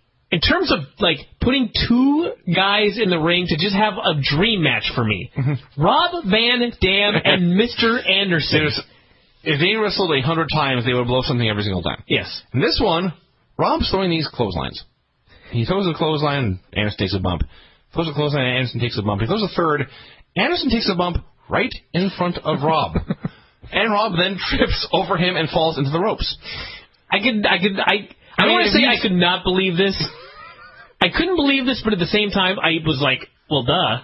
If you don't see the show, I understand this explanation makes no sense, because how could you clothesline someone and have them bump in front of you? That makes no sense. Your arms off to the side, that's where they should be, and you're running past them. How do they somehow get in front of you? These two men found a way. So, Bischoff came out. And took the ref. Literally. Yeah, when we say took the ref, we don't mean got his attention. No, he grabbed the referee. He said, "Come here, young man." And the referee... He spirited him away. He was not coerced. He was not bullied. He was not grabbed. He was not persuaded. He just went where Mr. Bischoff told him to. And they left. He took him to Oz. Sure. And all that, it's just it was actually perfect. There was a wrestling match going on. It was, in fact, as Taz pointed out, a number one contenders wrestling match. It was theoretically very important. There was a number one contenders match going on. Eric Bischoff came out. He said, "Referee, come here." He took the referee away, and they got a long shot, and there's two wrestlers down in the ring. There's no referee, and there's fans just watching the action, and that's when my DVR cut out. And you know what? I don't care. In fact, I'm not even going to go out of my way to find out what happened, because I'm going to do an experiment. Okay. I am going to wait until next week's show, and I'm going to see if they show me what happened here. I am going to see if they show me what happened at the end of the number one contenders match. I would bet that they do not. I would bet that next week when I turn on the show, they will recap everything except the result of the number one contenders match. This is a horrible, horrible wrestling show. This is a horrible television show. It's a horrible television show that used to be about wrestling. Dixie, listen to me. Hello? The man who is writing your show doesn't like wrestling. He doesn't want to be a wrestling booker. He wants to write awful television shows. That is so... The first hour and 15 minutes of the show, it was so patently obvious. He doesn't care about wrestling at all. He is being given an opportunity to write a shitty... I don't even know if you can call it a sitcom. I don't know what you'd call it. An action-adventure television program.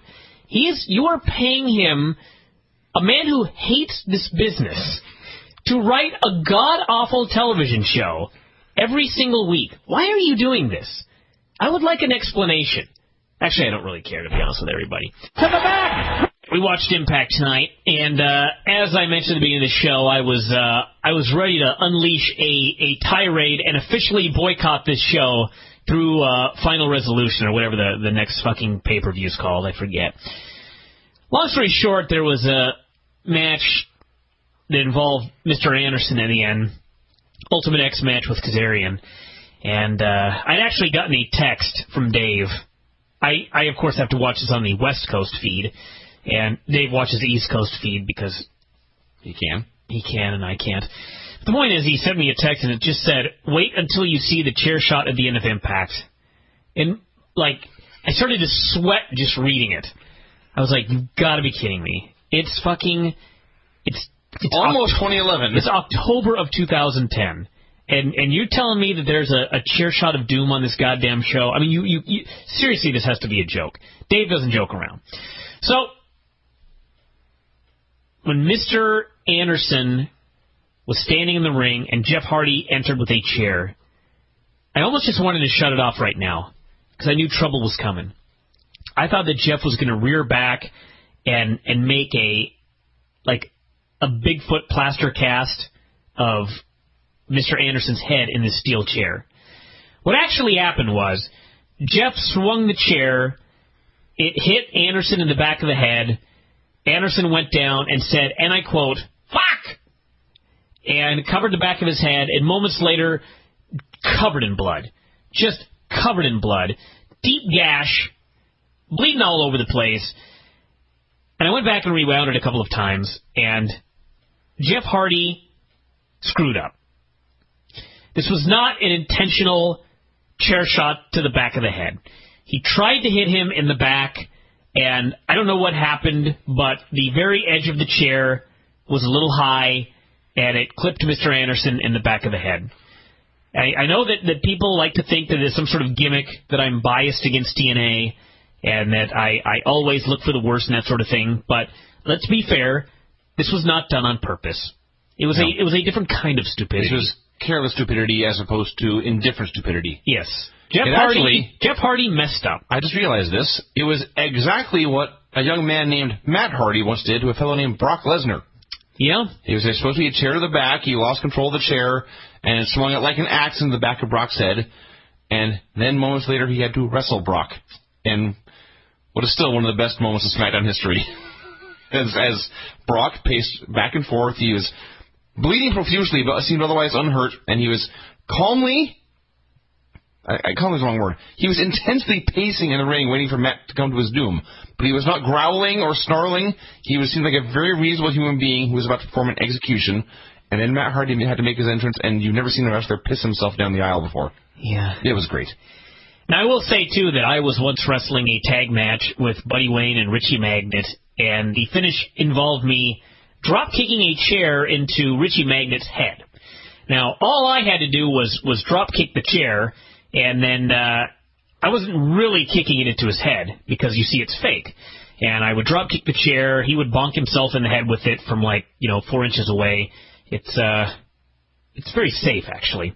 In theory. Except what happened was, I drop-kicked the chair, he bonked himself in the head with it, he took a bump, and the chair flew up in the air and fell right back down and hit him right in the head. I see. And busted him open, and I expected to die, to be quite honest with you. But he didn't kill me. And the sad part was he was scheduled to accept an award for Napa Salesman of the Year in Las Vegas the next day. So he had to go to the emergency room, get stitched up, and then get on an airplane and go to Las Vegas. He didn't kill me. Never. He didn't kill you the next time you saw him or any time after that. No. That's why I love Richie Mack. That's a great reason. The point is, accidents happen in wrestling, even when you're trying to be safe. And that's what happened here, so I'm not going to blow my stack. Although, I will say, there was another chair shot earlier in the show involving Sabu and Rob Van Dam, which was somewhat hard, but was not a full-fledged, insane chair shot to the head. But still, Sabu does not need to be throwing chairs at guys' heads in 2010 anymore. Well, the biggest thing to me is that Rob Van Dam, when taking a thrown chair to the head, does not need to leave his hands at his sides and lean his head into it. Yes, that was also very stupid. You can put your hands up. It's okay. And also, not only that, but when he did take the chair shot with his skull and fall down and get pinned, he stood up 2 seconds later and wasn't even selling it. So, stop with the fucking chairs, people. Jesus. Let's start with this show here. So, of course, last week the show went off the air very, very late. And if you read the newsletter this week, they lost over 500,000 viewers from start to finish. So, I didn't see the end of the show. I long since stopped caring, like 500,000 other people. And I figured, well, let's see if next week they tell us what happened there in the main event of the show in a #1 contenders match for Jeff Hardy's title. What they did was they recapped the first half hour of the show, which was remarkable since that was the most watched Impact segment since January 4th. 2.1 million viewers watched that segment. That was what they felt it was very important to recap. Then they very briefly showed a clip of Jeff attacking Mr. Anderson and RVD, presumably at the end of the show, and Taz said Jeff ruined the match, and they cut away. Mike Tenay then explained that Jeff had injured both men in the main event, and that was the extent of the recap. So, the bad news is, that was a shitty recap. The good news is, it was enough of a recap that I know what happened. So, I give it a thumbs in the middle. You can see a passing grade. Gets a passing grade. Anderson came out in a sling, demanded Jeff come down. RVD came out instead. They bantered back and forth. Jeff appeared on the big screen, insincerely asking for forgiveness. Bischoff came out doing his 1990s WCW gimmick, and he asked us to watch reactions so we could learn how he and Hulk orchestrated this masterpiece. No, we did not watch it. We did not watch reaction. Nor are we going to. I'm not watching 3 hours of Impact, everyone. I'm just not. And before anyone yells at me, no one else is either. The show finished at 8.5 last week. I don't want to do a dance for that. No. So he asked Anderson to forgive him, said that he was going to give him a match tonight with Kazarian. And, you know, one of the things that pisses me off about Eric Bischoff is, how long has he been here? With TNA? Yeah. 10 months? 10 months. 10 months, and he still doesn't seem to follow his own product. He said that, Anderson, I feel that I didn't challenge you enough in the past and give you the opportunities you needed. And so tonight, I'm going to show you how sincere I am by giving you a match with Kazarian. But not just any match, he said. It is going to be, and I quote, an X Division match. That's what he said. This explains why I was so confused later. So, he only said that Anderson had to grab the X to get the title shot. So I presumed it was either a ladder match or an Ultimate X match. As it turns out, it was an Ultimate X match. With a ladder. But Eric Bischoff did not even know the term Ultimate X. He just knew X Division. You've been here for 10 months. So, he then signed RVD to a match with Beer Money, with Sabu as his partner, and that was your opening segment. For those of you who, the first part of that, before Brian got into all the stuff about Eric and recaps and stuff, the 4 entrances between Anderson and Hardy Anderson, RVD, Jeff's video, and Eric, that all went in the course of a minute and a half. Mm-hmm. Just guy came out, video, Eric came out, Eric talked for a very short time, and the stuff about forgiveness and the X Division, it blew my mind. I was aware by the end of this that Anderson was booked against Kazarian, and Anderson, by the way, had just a ridiculous amount of... He was wearing a sling, and his shoulder was taped up. He was completely immobile, so he was going to wrestle a match tonight. That was absurd on the surface, and it got funnier when I realized what the match was later. And yes, he also booked RVD and Sabu against Beer Money. You know what's infuriating about this show, one of many things, is, again, we've mentioned this many times, it's called Impact, yet nothing has any impact. Because they've got to have everything last 13 seconds before they cut away. Mm-hmm. So then we had this infuriating 10-minute period in which I swear to God this is what happens. I'll get into more detail here in a second, but we had TMZ clips of them asking Cookie about the JWow deal. This lasted 5 seconds. We had an RVD segment backstage. Then we had a recap of the JWow angle. Then we had another TMZ segment, which was the same one we'd seen earlier, just longer. And then when Robbie E came out for his match with Red, they showed the JWow segment again. Could you not have just shown the entire segment in its entirety once, and then the entire TMZ thing in its entirety once? Would that not have had more impact than to split those two things into 2 things and have 4 different segments, all of which were quick? Yes. I mean, it's a tape show. So, yes, we had the TMZ thing, literally 5 seconds long. Then we had the RVD backstage deal where he's all pissed off. I have no idea about what. He was just pissed. Apparently, he wanted to know who did something involving Bischoff. That's what I got out of this. The announcers were talking later. Apparently, Eric had said something about one of the ECW guys talking to him about something. Apparently spilling insider secrets of some kind. That cleared it up for me. Glad I could help. He shoved Raven, they had to pull apart, and then he just stole out of the room. No idea what's going on. Recap the JWow angle again, which is a good thing, by the way, since it was the lowest rated segment on the show last week. So then they had clips of her backstage blowing it off, and then she said they need to settle this in the ring. So yes, this segment did the lowest rating of the entire 2-hour block, and they're going to give her another $15,000. Which actually gives me a brand new respect for this woman. Sure. More power to her. Yeah. $30,000 from this fucking company. To kill the company. To get no ratings. So congratulations, JWow. Showed another TMZ segment, which was the same one as earlier, just a little bit longer. Then we had Robbie E versus Red, where they showed the JWow thing again. So Robbie came out, squashed him. Yeah, 2-minute match. RKO finish. I have no idea still if Robbie E is any good or bad. He was too short to determine. But yes, his finisher is the RKO, which, as you pointed out, that was Dallas Page's finisher. He was in the Jersey Triad low these many years ago. So that's the point. Yeah. That's the point, everybody. It was 1999. I realize that they're using Diamond Dallas Page's finisher because he was also from Jersey. But Diamond Dallas Page has not wrestled for years. Years! The WCW fans gave up. I mean, this is actually something they talk about in interviews. We'd love to get these fans back. Yeah, because they're gone. You've got a new group of people that are watching this show. So these people don't think of Diamond Dallas Page when they see the Diamond Cutter. Listen, how many of you watch this with friends? I know the answer is none. But if you did, and your friends saw him use that move, what would they immediately think? They would think what I thought. They would think RKO. So stop using Randy Orton's move. It's like using the stunner. It just comes off as second rate.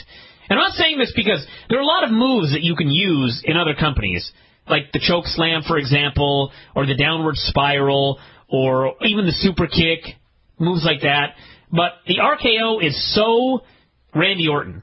Like it would be like if somebody used the FU, for example, in TNA. It would come off as a cheap ripoff. So use a different move. Use a downward spiral, for Christ's sakes. Everyone else does. Pope was in a strip club in New York. Allegedly. They flew a camera crew all the way to New York to film Pope in a strip club. Which actually, you know what? At least they're pretending like they've got money. More power to them. I doubt if any of you have ever been in a strip club, but since you're all wrestling fans, I imagine most of you have. First of all, women are usually naked. This woman was not. She was the most clothed stripper in stripping history. She was the most clothed woman on this show. I was going to say, yeah, she'd have been booed out of the Impact Zone in that outfit. Yes. Second of all, it was very, very light in there. Third of all, it was very quiet. Now, Pope did have a fat-ass chair. It was a big plush chair with, like, flames embroidered on it. It was very cool. And he cut a fine promo, because he's the Pope, and that's all he does. And he talked about fighting Fortune by himself, and finally called out AJ and said he wanted to fight him. So he issued this challenge in New York, and later in the show they wrestled in Orlando. Yeah. Just making sure. We had clips of Foley, the book signing. He was starting to take questions from the audience, and a fellow named Brian asked a question, and it was Brian Kendrick. He had a question about mixed literary intentions. This was rare, good TNA comedy. I thought it was a very funny segment. Because it's TNA, I assume it was not supposed to be funny. No, it was supposed to be funny. Because, yes, this was designed to be funny. Foley was taking questions, and he says, yes, Brian Kendrick. And Kendrick stands up, and he asked a question nobody understood. And when he was done, everyone laughed at him. Yeah. I guess if that's their goal, then great. I thought this was supposed to make him look cool, and they thought everyone laughing at him would make him look cool. Fortune had a classic heel meeting backstage in which they all took turns telling either an awful joke or something hilariously unfunny. And after saying it, all of the other guys laughed uproariously. Mm-hmm. Awesome heels. They addressed their various challenges and matches coming up.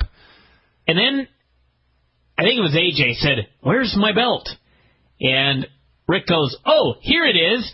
And as he goes to pick it up, there is in fact a Smirnoff Ice. And when he saw the beer bottle, he sold it. He threw his head back and his arms up, and he shook his head like Ric Flair does. And I know I said last week that they were going to keep icing him until it was no longer funny.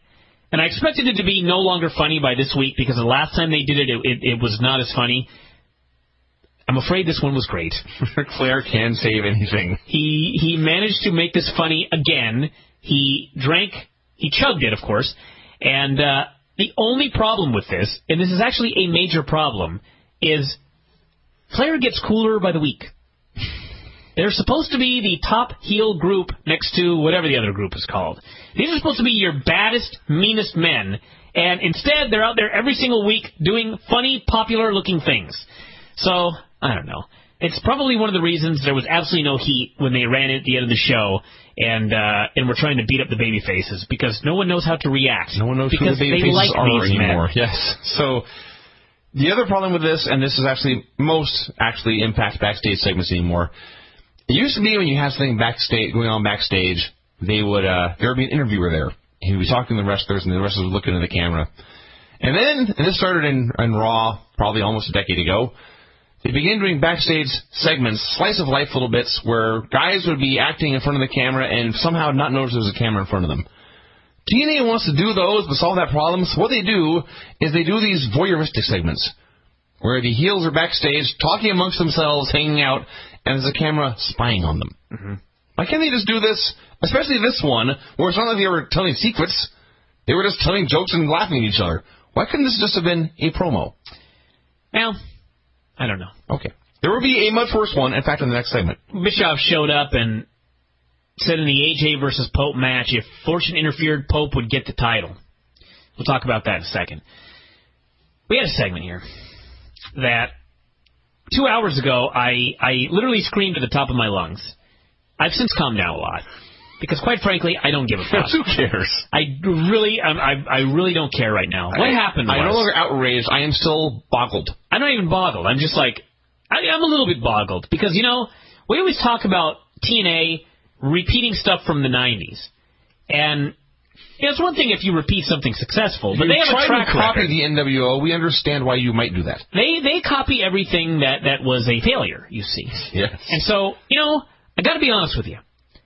I never thought, and keep in mind, everybody, the faith I have in TNA, and keep in mind how stupid I think these people are. I really, honest to God, never thought that they would recreate Hulk Hogan and the Ultimate Warrior in the mirror. For those of you that don't understand, who weren't around at the time, Warrior debuted in WCW doing an interview. It was like a 20-minute promo. It did a huge rating. And there was tons of interest in the return of the Warrior. At that point, they decided to have Warrior do magic. He would appear and disappear at will. And there was a moment, a couple of them actually. Hulk Hogan was backstage, and Warrior appeared in the mirror and spoke to Hulk Hogan. And some dudes ended up walking in, and they couldn't see anyone in the mirror. And so the idea was Hulk Hogan is crazy because he's seeing things in the mirror that no one else is seeing. Well, the problem was we were also seeing it. This was so fucking stupid. So, as in fact, the viewers at home and Hogan were saying it was the other guys running into the room that were crazy. Yeah. So they couldn't see what we were clearly seeing in the mirror. The point is they were trying to they were trying to convince us that Hogan was hallucinating by showing us what he was seeing. This is really stupid. So, and I can't do this justice, everybody. Go YouTube this. It's up there right now. In fact, I should play it here on the show. Yes. Let me try that here real quick. Let's see if I I will can explain what's going on while you do the searching. No. All right. You want the entire experience? Yep. Hogan. Oh, I thought you meant the one from tonight. No. Hogan Warrior Mirror. I don't know if this will do justice, but let's play it. Here we go. Hogan's going back to his own locker room now. Not her, you idiots. Come on, man. Take him out. Get out. Where's he at? Get out. Hey, he was just here. I saw him come in here. You saw him come in here. That warrior. Look at that. Look at his What face. the? What? Look at... Hogan's telling him. Taking off his sunglasses. He's in the wall. He's in the mirror. Hogan is looking right at the Warrior in the mirror, which we can also see. But Eric Bischoff did not see it. Oh, Eric Bischoff. You never see it. Mother, I know the rules. I get the number. You're the disciple. Just play the game. Eric is poking Hogan on the shoulder. You think it's funny? Look at the warrior. Who are you talking to, Eric asks? Warrior, it's real funny. You know what? The last time I was with Warrior. Okay, it's right there, brother. Warrior, I'm gonna let you. I know what to do. I'm gonna rearrange. I have to it's you. I know. Oh, Eric just kicked the cameraman out.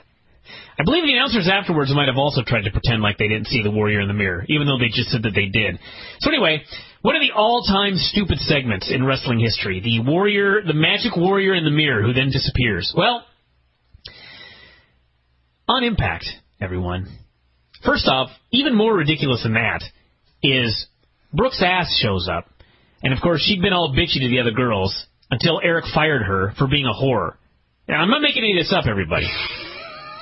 So she walks into the locker room, and she's all sad now. And she wants help learning to wrestle from, among people, Velvet Sky and Lacey Von Erich. Yes. I call shenanigans. Well, I call complete bullshit. She may not know any better. She may think they're really good. So they tell her to fuck off, bitch, almost in those exact words. I was actually expecting them to be much more degrading to her. Yeah. They did call her a bitch once, and that was that.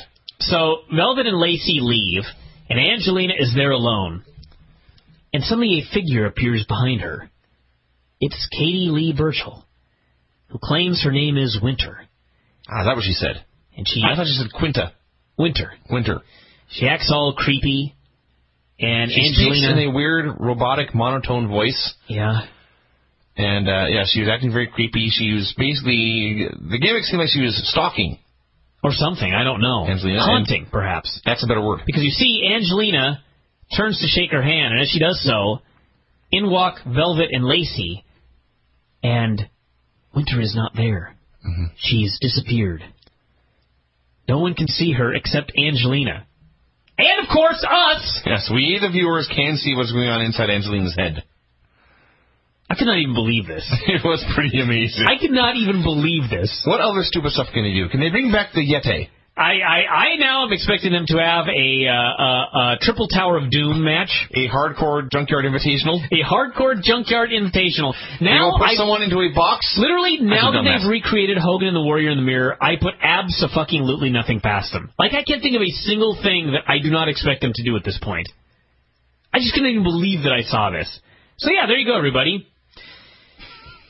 Then we had AJ and Pope in a street fight for the title.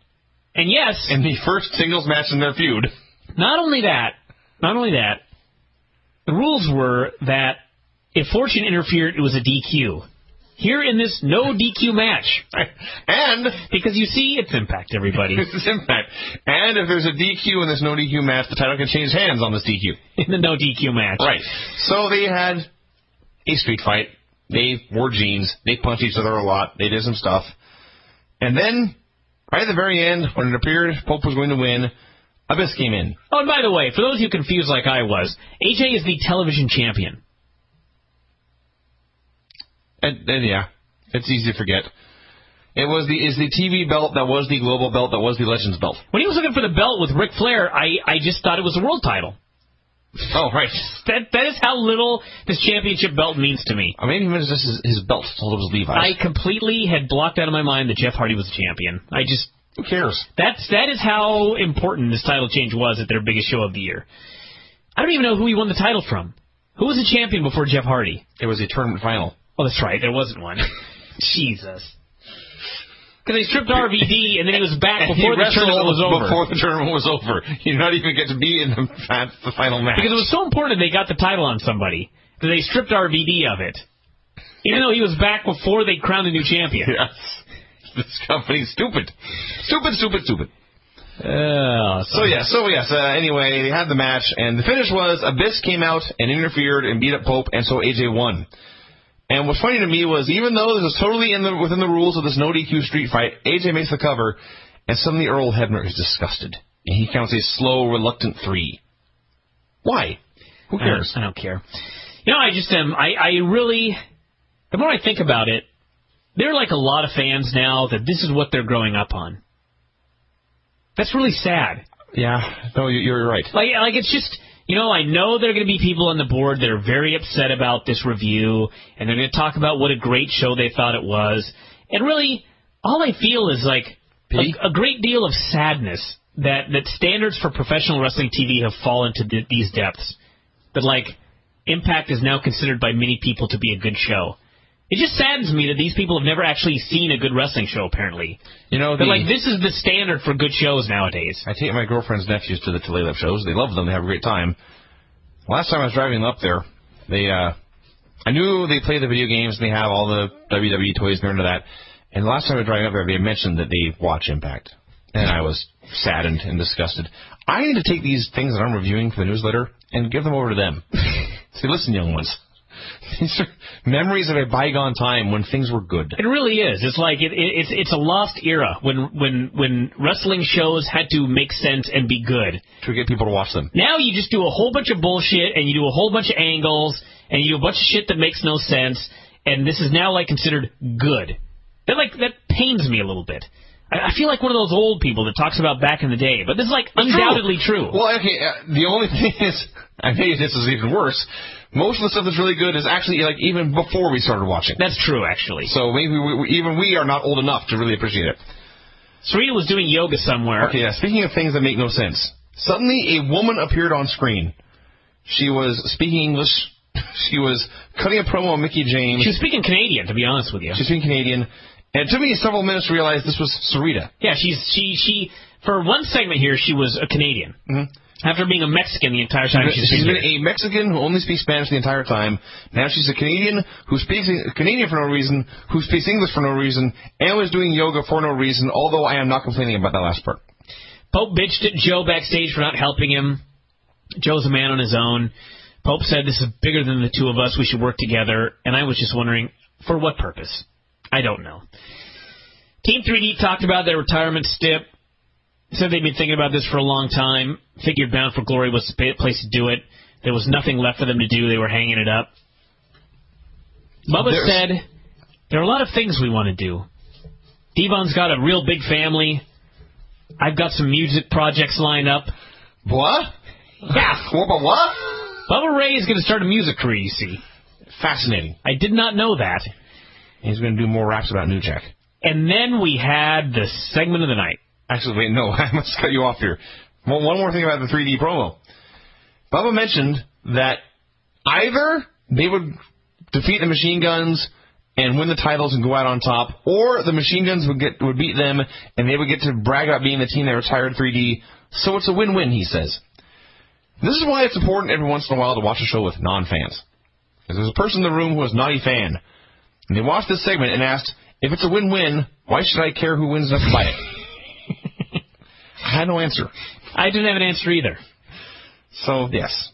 Then we had a segment where I have concluded that Vince Russo took a hat and he put in a whole bunch of names and a whole bunch of tasks and some sort of comedy. A Mad Libs wrestling skit? That's what this was. I swear to God, this is what happened.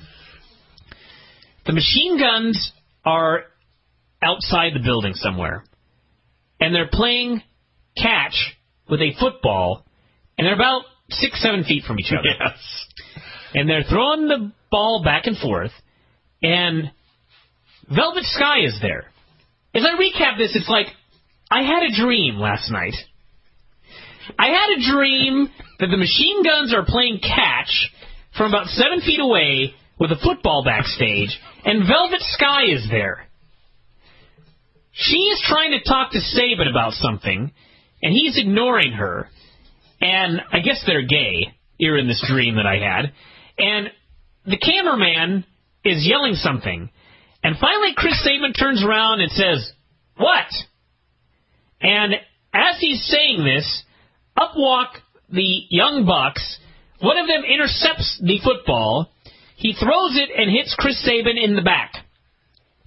Chris Sabin turns around, and they begin yelling at each other.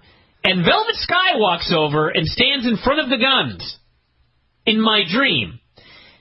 She takes off her shirt. Actually, she didn't do that, unfortunately. That would be a dream. So this was just surreal. Then the Bucks are like, "Oh, you're standing behind a woman." And the guns say, I don't know what they said, but they just went around the girl. And one of the guns, in this dream, punches the blonde buck, who falls on his ass. And then they all just stop, and they look at each other. Oh, no, I'm sorry. I missed a very important part here. I missed a very important detail. The Bucks in this dream are telling the guns that they're hiding behind a girl, and so the guns go after them, and right as the attack is about to start, Velvet Sky puts a pie in the blonde one's face. Yes. I'm not making this up. This is what happened. I do not know why she had a pie. Why was she hanging out with the Young Guns? She did not have a pie earlier when she was talking to Chris Sabin. She just all of a sudden had a pie. And she put it in the blonde one's face, and then one of them punched the blonde one, and he fell on his ass. Then they're all looking at each other, and there's like a long pause, and there's great tension, and then they all just walk away from each other. Am I making a single part of that up? No. You got it in exquisite detail. What was this? No, I don't know. Why was Velvet Sky with the guns? Why did she put a pie in the... That is the remarkable thing about this. It's not just that the entire thing made no sense. It's that every detail of it made no sense. Why were the guns playing catch from no more than 10 feet apart? Don't know. Why did the... Okay, think of all the nefarious things evil men have done in wrestling. On this show alone, they attacked a man with a bad shoulder, like 8-on-1, and laid him out. They cheated to win. They threw chairs at each other. The Young Bucks tried to get heat by stealing a football and throwing it at a man's back. This is a third-grade feud. So anyway, perhaps they can settle it in a game of Foursquare. This was so weird that, like, I expect to wake up tomorrow and this was all a dream. We had a mass hallucination, you and I. Yeah. I mean, this was just remarkable. So, Jeff was backstage bitching, that being Jarrett, and he said he was going to go to the ring to apologize to Kurt. And, of course, he goes out there to apologize, but then says, "I'm sorry, I didn't beat you up worse."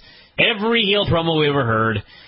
Celebrated Kurt being gone forever. I would like Mookie Ghana or somebody who's good with stats and who cares to go back and find the number of times that Jeff Jarrett has had a match in the last 2 years and the number of times in which it's merely been a segment with him bitching.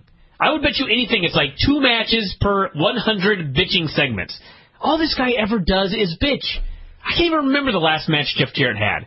What was the last match he had? I believe it was on the pay-per-view, but I missed it. Was he in the 6-man? He walked out on Joe. Oh, that's right. That doesn't count. He was in for like 2 seconds and he walked out. Point is, all he does is come on TV and bitch. All I know is, and my favorite line in here was he was going over their long history, his own and Kurt Angle's, and he said that he gave Kurt a job when nobody else wanted him. That's a lie. I was trying to figure out if this is supposed to be heel heat, like that's the heel is telling us a blatant lie, like when Dick Murdoch would use a weapon and then deny it. Or when they were cheating on them in the match, and Bobby Heenan would say his monitor went out so he couldn't comment. Or if they're just that stupid. It's just stupid. Okay. So Gunner and Yudi, as I'm going to call them now, came out and handcuffed Joe. And yes, Joe could not beat up the two geek security guards. And they handcuffed him, and then Jeff threw him off the balcony. And we got and this is a show-long storyline. Tenay and Taz bitched at each other the entire show, and then Tenay stood up and bitched out Jeff Jarrett. So apparently they're going to split up the announcers or something like that. I don't know if Don West is going to come back. I assume we're going to get a Tenay versus Jarrett match. We might. That would suck. We got to get moving here. Sabu and RVD against Beer Money. A finish saw Sabu grab a chair. He threw it. It hit RVD in the head way too hard. And then Sabu and RVD, after RVD got pinned, had to pull apart. Guys came down, broke it up. Who cares? This is where Stevie was trotting down the ramp, I think we can say. That's right. Sabu also did a spot where he tried a high kick, he missed, and then he did a karate chop to Robert Roode's neck. This was the highlight of the year. I made that up. Flair and Bischoff and Kazarian discussed the Ultimate X match, so apparently it is Ultimate X, for those of you wondering. And this is another voyeuristic promo. Before that, Mickie James cutting a promo atop a bull for Christ knows what reason. Well, she's hardcore country. I see. So Sarita and, by the way, I wonder if hardcore country is supposed to be some sort of a very lewd play on words. Probably is. No, it sounds like a porn movie that's been made. Sounds like something that Vince Russo would make up to get his jollies. Sarita and Mickie. Sarita was a Mexican again here. Mickie wore short jean shorts, which she was constantly adjusting. Still the longest and best TNA women's match in I don't know how long. Yeah. Mickie made a comeback, and it was funny and sad in that she did a bunch of moves. Everybody was going crazy. She did this giant Fez press off the top. Everybody went crazy. And then she did like a wacky super kick. That weird spinning she does. It did not look good. It did not look good, and the crowd died. And then that was the finish. Yeah, that was kind of sad. Time for a new move. The other highlight here, and this is actually, at first, my highlight of the entire show. Mickie was wearing brown boots with, like, fringe on top, and Taz referred to them as John Nord boots. Mm-hmm. And actually, if he had just left it there, it would have been my favorite line of the show, but then he and Taz began to talk about it, or he and Tenay talked about it for, like, 5 minutes, and killed the joke dead. Mickie, by the way, since her time on Raw, has lost a lot of weight, too. You think so? I do. I think she looks exactly the same. Perhaps it's just more flattering gear. Mr. Anderson did I didn't think it was all that flattering, actually. Mr. Anderson did a promo with his arm in a sling, and this was a mind-boggling segment. So the story is that he got his shoulder destroyed, and so he had a sling on the whole time, and he was being forced into a match with a sling on his arm, and he does this promo, and maybe I'm mistaken, but I could have fucking sworn that he said he had a busted shoulder and a broken leg. No, that's what he said. He said his leg was broken. Now, obviously he didn't really have an injured shoulder, but his shoulder was taped up, and in the storyline he had an injured shoulder. Nowhere in the storyline did he break a leg. So, why did he come out here and say that he had a broken leg? Because he turned the entire injury into a joke. Like, all of his injuries he made a joke out of by claiming he had an injury that he clearly did not have. I don't know. I don't know why this man does anything. So he claims he has a broken leg, which he doesn't. And he comes out, and Fortune attacks him and beats him up. Okay. Two things. First of all, this is a 7-on-1 attack or so on an injured man. A man with a busted shoulder and a broken leg. And as these men are heinously attacking him, first of all, Mike Tenay asks, direct quote, "What's this, Taz?" They take him out of the ramp. They're destroying him. They're laying waste to this man, this poor innocent man who has done nothing to offend them. And the crowd responds with about 4 guys going, "Oh." Yeah. No one cared. So Kazarian comes out, and they have an Ultimate X match, and the X, there is no earthly way that the bottom of the X was higher than 10 feet in the air. I mean, absolutely no way. Because at one point, Kazarian was hanging from the cables, and Mr. Anderson went to grab him, and Mr. Anderson's head went up to at least Kazarian's waist. Mm-hmm. And so when Kazarian fell off the cables, he dropped maybe 3 feet to the ground. So it was a ridiculously low X, which made the match come off as a complete joke. And granted, I don't want to see people falling from a great height, but Why even bother if you're going to have the X this low? There was a point, I don't know, there was a point where Kazarian was going for the X and Anderson yanked him off, and Kazarian took a flat back bung from basically the top of the cables, essentially. Yeah. He kind of swung himself up and then let go. That was more than enough. I do not need to see any more of those. No. They need to retire this X. So they had a match. Anderson ran wild. And if you must do it, don't do it on the same show you announce it. Use it to build an audience for the next show. Did the thing. Fortune ran down, of course, and helped Kazarian win. Yeah, they came out... This again. They attacked him at the beginning, left him laying, but then when he made a comeback, they did not attack him for several more minutes. Yeah, this show, I mean, we'll get the numbers tomorrow, but no way this was not the lowest rated quarter on the show. I mean, I so didn't care by this point. In fact, I put this, we didn't even mention this.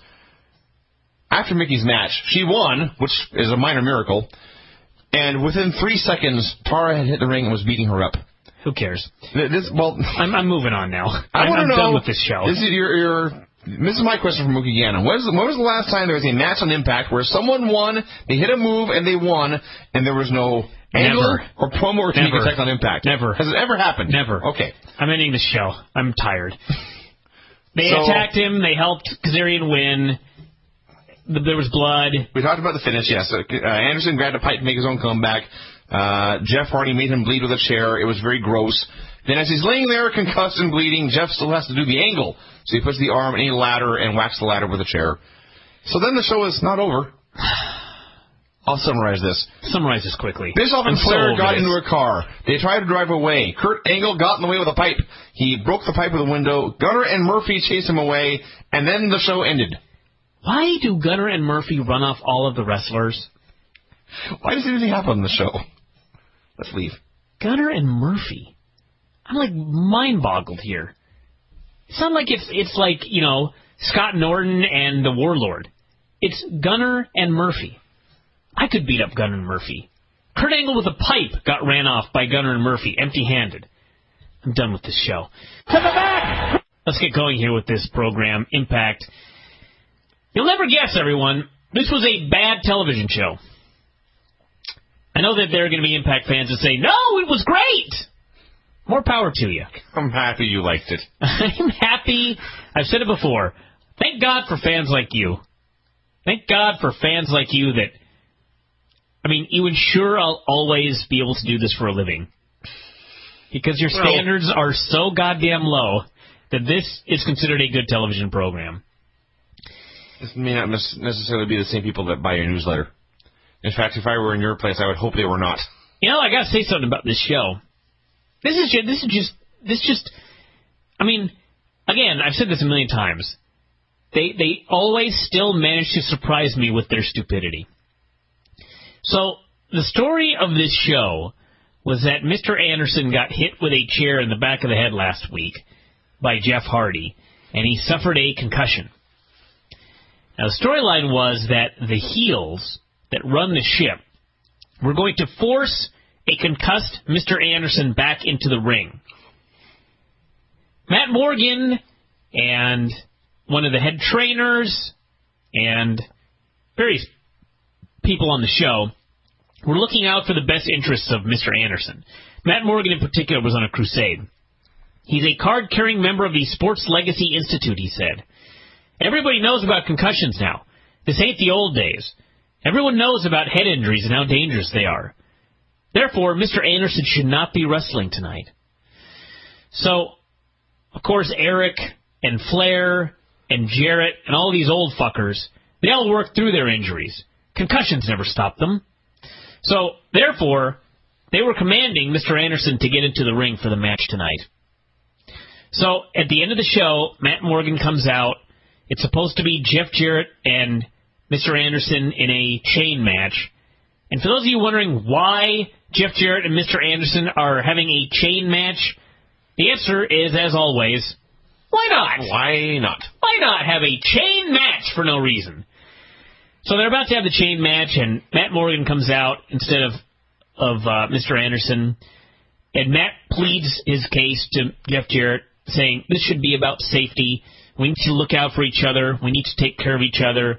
We cannot let injured people work. It was actually all very timely and reasonable. It was good stuff. So Jeff Jarrett says, fuck off, I want to do this match. This makes Matt angry. Matt puts the chain on his wrist, and he says, I'm going to kick your ass, Jeff. Matt Morgan does the big babyface turn. Matt Morgan breaks away from Fortune. Matt Morgan, the 7-foot giant, is now a babyface fighting for Mr. Anderson and the right of all the young guys to not work hurt. And he goes to town on Jeff Jarrett, and he beats him from pillar to post, and he pummels him hither and yon, and then Jeff Jarrett crotches him with the chain and pins him. Correct. I thought maybe Fortune will run in. Maybe somebody will interfere to beat Matt Morgan. No.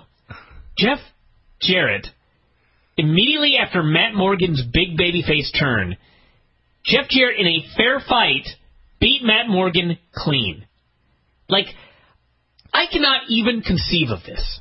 I think I did a quadruple take. I was watching this match, and it never crossed my mind that Matt Morgan would lose here. And he did, and I looked at you, and the TV, and back at you very quickly, and then the TV. I believe I did it 4 times. Just to then I said, give me the clicker. Yes. I had to rewind and watch this again to make sure that I had in fact seen what I saw. Maybe all of Fortune ran out and interfered and we missed it, but no. In a fair fight, Jeff Jarrett beat Matt Morgan moments after his big babyface turn. Maybe 6 minutes later. Maybe less. I absolutely could not believe this one. Like, this one, I just couldn't believe it. I mean, this is the most elementary thing in the entire world. I can't even say that.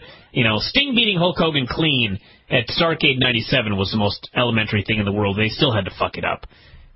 I mean, that right there is this show in a nutshell.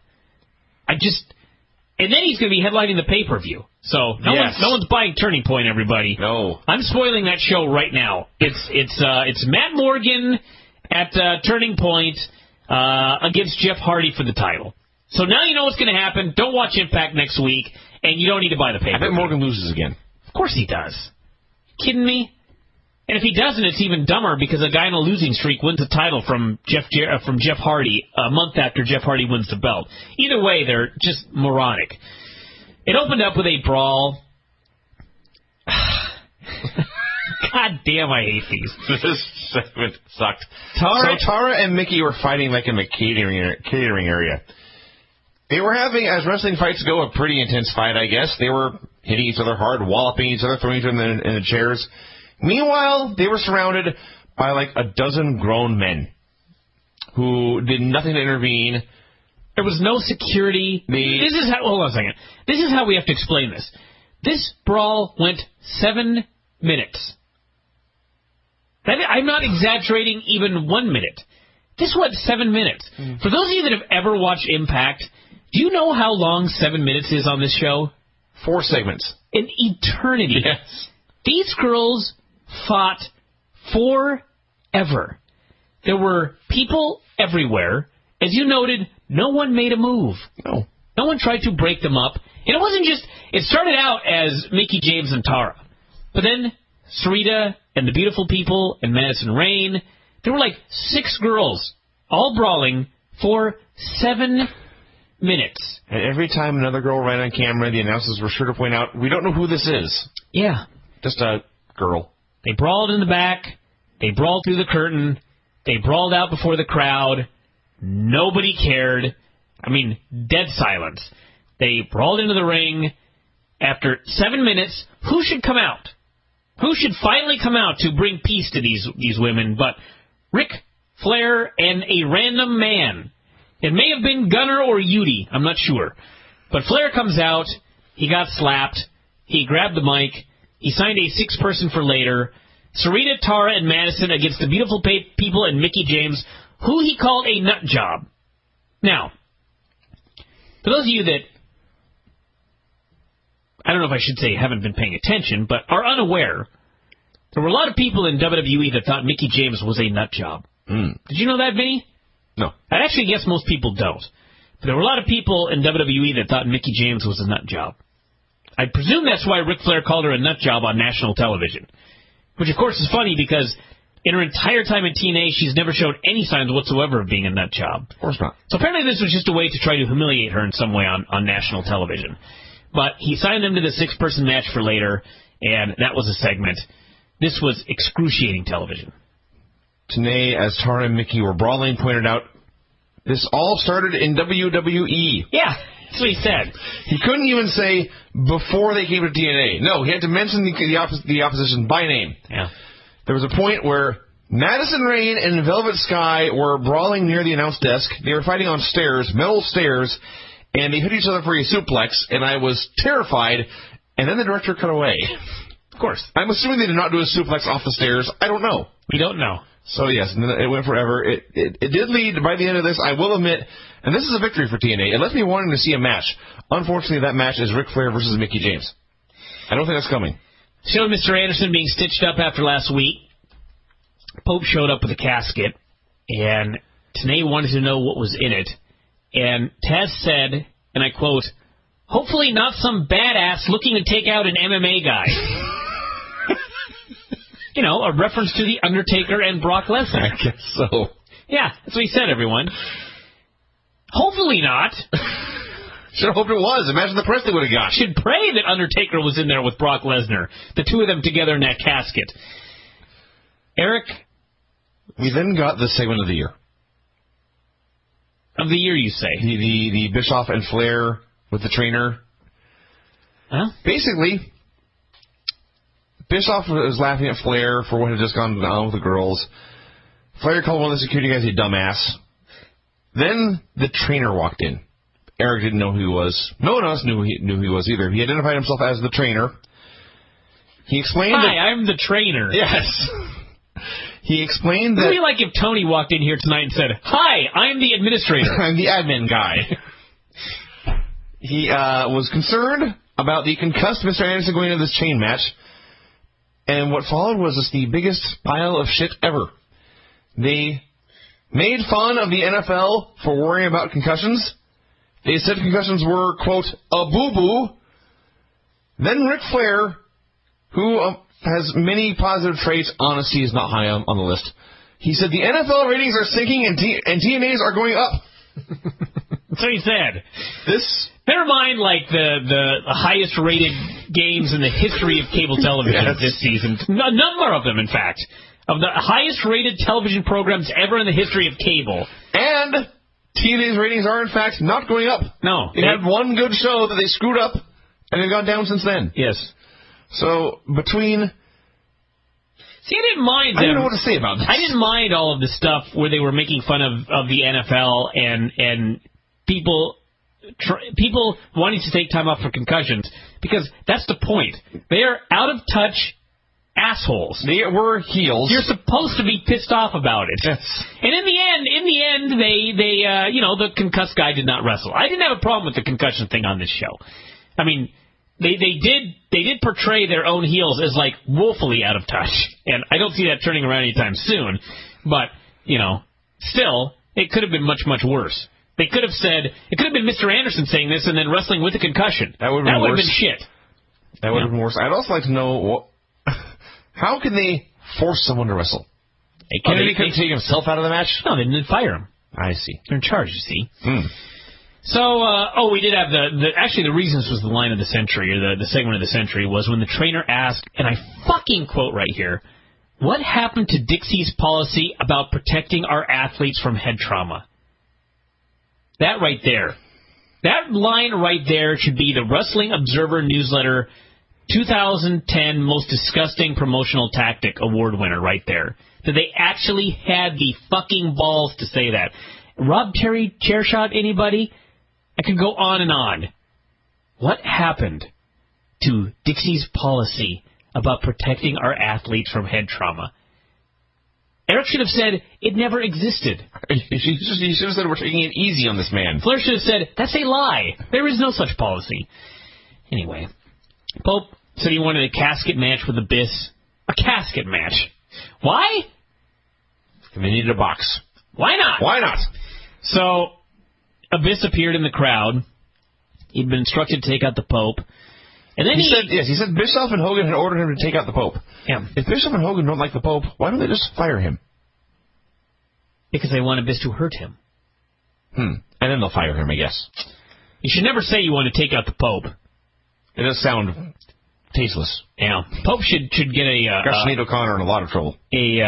Some sort of Pope-mobile. Oh, my God. Guaranteed Russo will bring that one back. Anyway. And it won't be cool. Abyss said that from now on, the fans were no longer safe. He said, you never know when, you never know where, but I am coming for all of you, one by one. And he then proceeded to grab 2 fans and drag them out of the building. He grabbed 2 fans, you see. Think about this. He grabbed fans. So, let's write down the crimes Abyss has committed on this show. He attempted to murder Rob Van Dam. Attempted to kill RVD. Okay? He branded a man. Branded a man in perverse sexual manner. Hopefully nobody comes across this list, by the way. This was, at the least, prostitution. Yeah. Kidnapped. He kidnapped 2 fans here. Yeah. Kidnapped fans. What else have we got? There's got to be more. Those are the ones I can remember. Destroyed property. I'm sure he's done that. Vandalism. We're gonna make a list and check it twice here of all the crimes that Abyss has committed. Meanwhile, he is still employed. Not just employed. No one called the cops when he kidnapped fans. He grabbed 2 fans by the wrist, dragged them screaming to the back. Not one person in the impact zone gave a shit outside of the Pope. No one was scared. The Pope decided to save the day. Yeah. The other fans were like, sucks to be them. No, the other fans were like, that's stupid. Yes. He ain't gonna get me, obviously. I'm not a plant. Jarrett challenged Samoa Joe to a match at the pay-per-view. Why? Who knows? Then said he was going to take out Mr. Anderson later. Shouldn't Joe challenge the man who tossed him off the stage to the cement floor below? I don't know. So you killed Joe, and now you're going to challenge him to a fight? I don't know. All right, just checking. Flair was hitting on a girl when Morgan interrupted. He was concerned about concussions because, quote, I've had tons of them. Lovely. I shouldn't laugh, but what a stupid line. He had Jay Lethal versus Robbie E. You're downplaying this. First off, 31 minutes. That's true. 31 minutes without a match. Flair said, 4 decades I've been in this business, and whatever Eric decided we need to support, he did not want to hear any of this. So there you go. Yes, the first match on the show began 34 minutes into the program. Mm-hmm. It was the first match in the feud between Jay Lethal and Robbie E. And so, of course, it was a Jersey Shore street fight. Of course. You always start your feud with a stiff match in TNA. That's how it must go. So they had every 1999 WWF hardcore match you ever saw. They used a trash can. They used sticks. They used sawhorses, sorted other plunder. Sawhorses. That is kind of a new one. That's the first time that word has ever been used on this program. And hopefully the last. Bet you're right. So, Lethal had the match won. He went up top to hit the big elbow, but Cookie sprayed hairspray into his eyes. Robbie, now his finisher is a neck breaker, which is much better than the RKO. He hit the neck breaker and won. It was what it was. I actually enjoyed this match. It was fine. It was fine. Then we had the beautiful people where they always are on Impact, which is in the makeup room being made pretty. Because you see, they're not pretty. They've got to spend the entire show in the makeup room every week. So after Velvet left, Winter magically appears in the room. Now I want to talk about this for a while, because last week people got on me. They were like, maybe she's really good at sneaking around. Yeah, maybe she sneaks around. Maybe this is not an image in the mirror. Maybe she just, runs into the room and then runs out real fast. Well, let me tell you what happened in this segment, folks. So they're in the room getting their makeup did, and sitting over there in the corner is Jan, the makeup lady from WWE. I'm sure with a new name here in TNA. And she's sitting there, and Velvet leaves, and in the mirror appears Winter. Now, Angelina does not look at Winter in the mirror this time. She turns around so that she apparently sees Winter in the room, but we don't see Winter in the room. We only see Winter in the mirror. So they have a conversation back and forth. Winter is acting all creepy, and suddenly Velvet returns, and Angelina grabs her and drags her into the room and says, "Look, look!" And she points, and who is there? Not Winter, Jan the makeup lady. So, this brings up many questions. The biggest of which is, what the fuck was happening here? If we presume... Well, I mean, there are many things we can presume. Perhaps Winter is a shapeshifter. Excellent. I had not thought of that. Yeah. She may be Mystique from the X-Men. She was disguised as Jan, and then when Velvet left, she shape-shifted into Winter for the conversation. Took on her true form. And then when Velvet returned, she shape-shifted back to Jan. Mm-hmm. So, if that's not the case, if in fact Winter is a figment of Angelina Love's imagination, then when Angelina was there for 2 minutes having a conversation with Winter, what was Jan the makeup lady in the chair thinking? I don't know. Why did she not say anything? Why did she not stand up? Why did she not mention anything when Velvet returned? She was sitting there calmly as if nothing had happened. Apparently the entire conversation took place in Angelina's head. Furthermore, if this is in fact a figment of Angelina's imagination, why are we seeing Winter in the mirror? That I don't know. Apparently we are also figments of her imagination.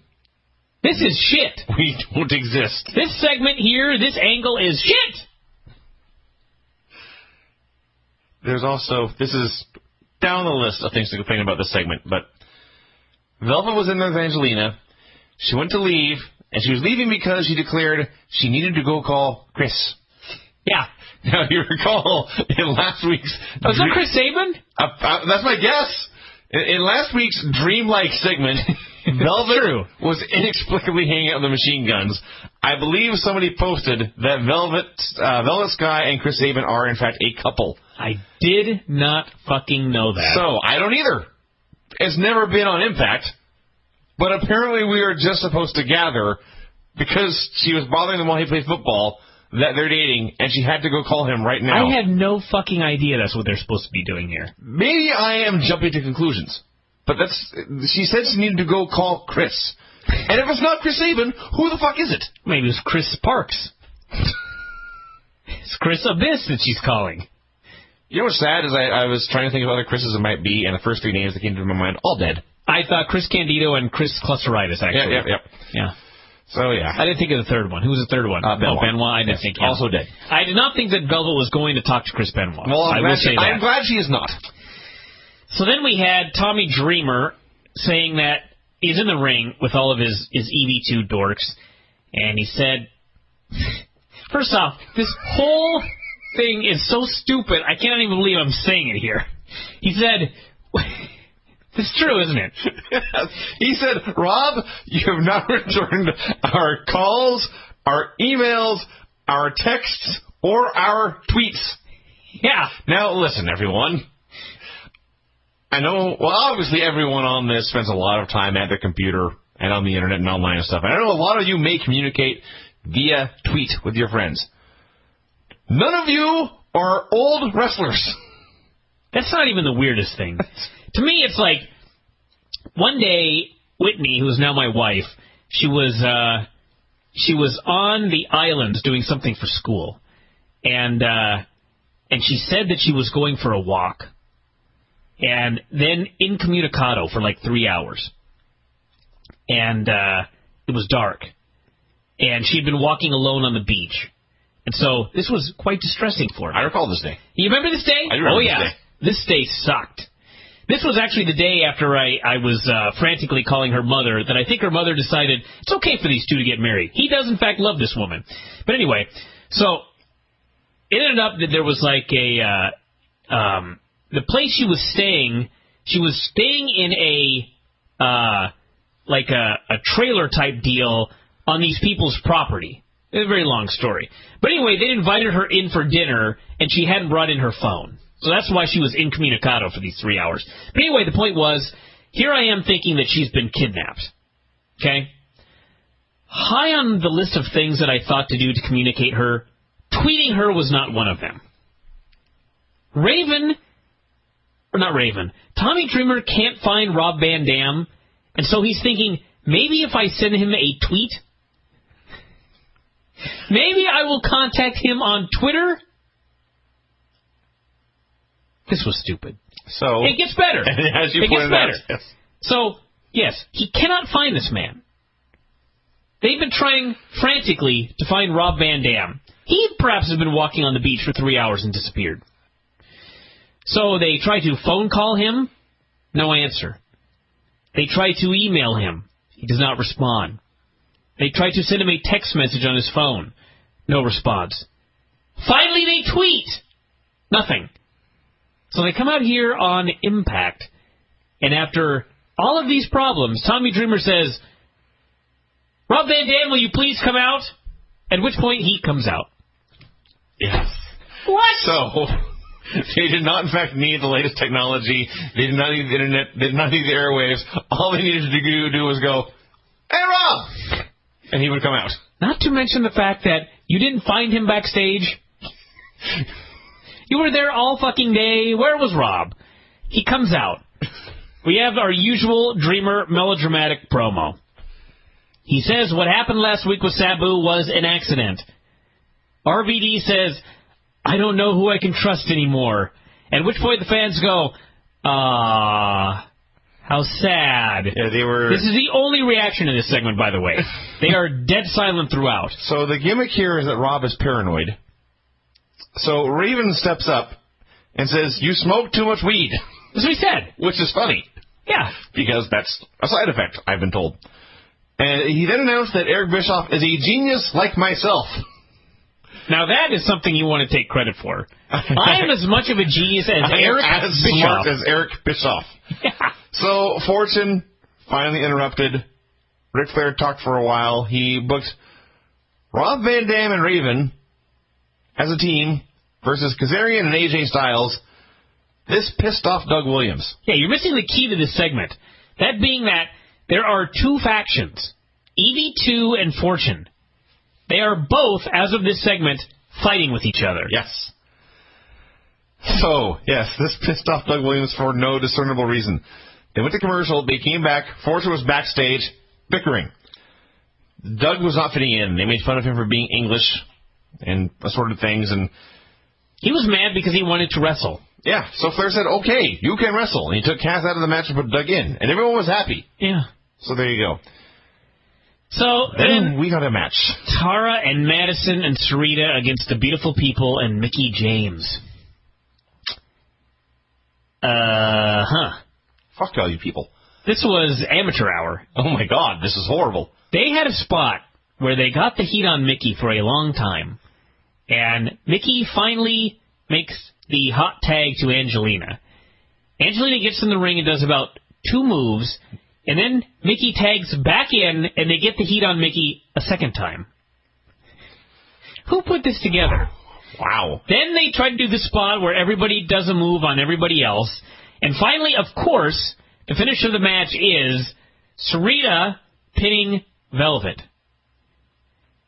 If I look through this lineup here, I can find a whole bunch of people that have issues with each other. Most notably, Tara and Mickie James.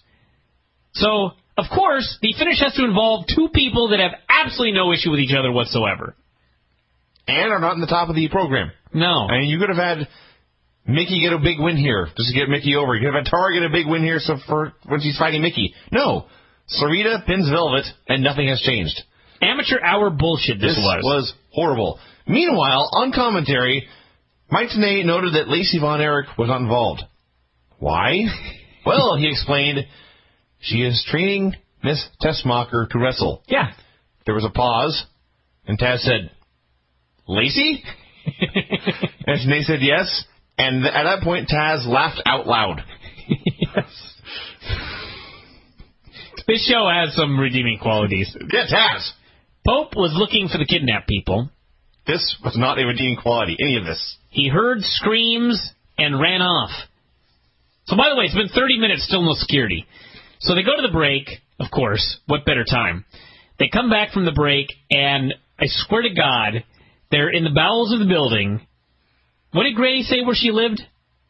The gully? Down in the gully, in the dark. They were down in the gully in the dark, and all of a sudden you see two people running out of a room. They're fleeing, and they are screaming like a 1950s student film. I can't even say like a real movie. Oh. A student film from 1950, a horror film. So there's Abyss and Pope brawling, and again, they brawl forever. And this leads to Abyss putting him in the box. He put him in the coffin, and he shut the lid. He was putting him in the coffin while, I can't even say cutting a promo, he was delivering a soliloquy. Yes. Like a bad movie villain. So he puts him in the casket, and he says, "Where's Janice?"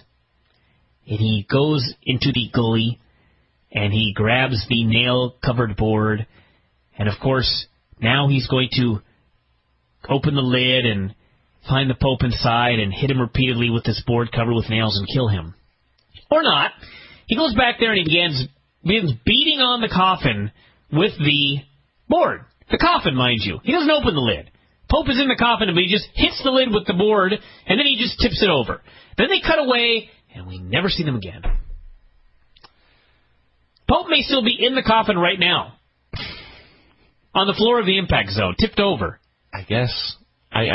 First of all, here's where you can have property damage. Because that's true. Because Abyss... that's just attempted murder. Let me at least put that one down. Yes, that's repeated. He beat the hell out of this coffin, which got all dented up. What a cheap-ass coffin. Mm-hmm. What a rinky-dink show. So, yes, this sucked. Generation Me did a promo saying it was all about them, which, by the way, led to Taz and Mike burying Generation Me by talking about how they represented this new young generation of people who felt they were entitled to everything. Apparently, way to bury your prime all demographic. Of your fans, yes. Apparently, Impact is designed only for those aged 55 and up. Well, actually, that's their best demographic, to be honest with you. But I just like WWE when they were burying people who play video games and people who are on the internet. Yeah. Okay, that's stupid. So I realize we bury our board, but have you been on the board? I mean, everybody does. So anyway, they come out and Generation Me, Jesse Neal and Shannon Moore, and Machine Guns in a three-way, and Shannon made fun of Generation Me, saying 1998 called and Matt and Jeff want their gear back. They had a match. They told them they had some sweet tennis shoes. You know, that was funny. All action, excitement. This was a fun match. It was a fun match. And after the Guns won, actually there was one stupid thing, of course. Of course. You had Inc. with the titles being won, but the Generation Me pulled the referee out of the ring. I mean, they grabbed his foot and they yanked him out of the ring, and he landed on the ground and looked right at them. And did this signal a DQ? No. The ref said, and I quote, "What the heck are you doing?" And then he just got back in the ring and the match continued. I hate that. Not to mention... They just have a match. Not to mention, why would you want Inc. to get a visual pin on the Tag Champs, leading into the Tag Champs big match with 3D? Hadn't even thought of that.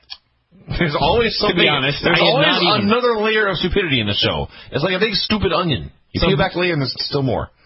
Bubba came out, did a babyface promo, talked about all the great teams. Now they wanted to have the match with Machine Guns at the pay-per-view. The Machine Guns accepted. It was during this segment that it was like blatantly, ridiculously clear that Team 3D is going to turn heel when the titles and not retire. Of course. They also, during the match, by the way, Taz was talking about the steps for the match, which are, theoretically, 3D is going to retire either way. They can either retire with or without the belts. Taz was talking about these steps, pointing out how they made no sense, and there was nothing to gain for the Machine Guns at all. Because 3D is going to retire either way. So, yes, again, he's pointing out how stupid the show is. Then we had the deal with Morgan trying to talk Eric out of the deal. Eric was talking about it's all about money and ratings. And Matt did admit that he had once kicked Hernandez's head into a post and given him a concussion. But he said at least he was only out 3 months, or he was out 3 months. Somehow this was strange logic to me. Well, because... well, it is strange logic, but his point was, it is not a crime to give a man a concussion.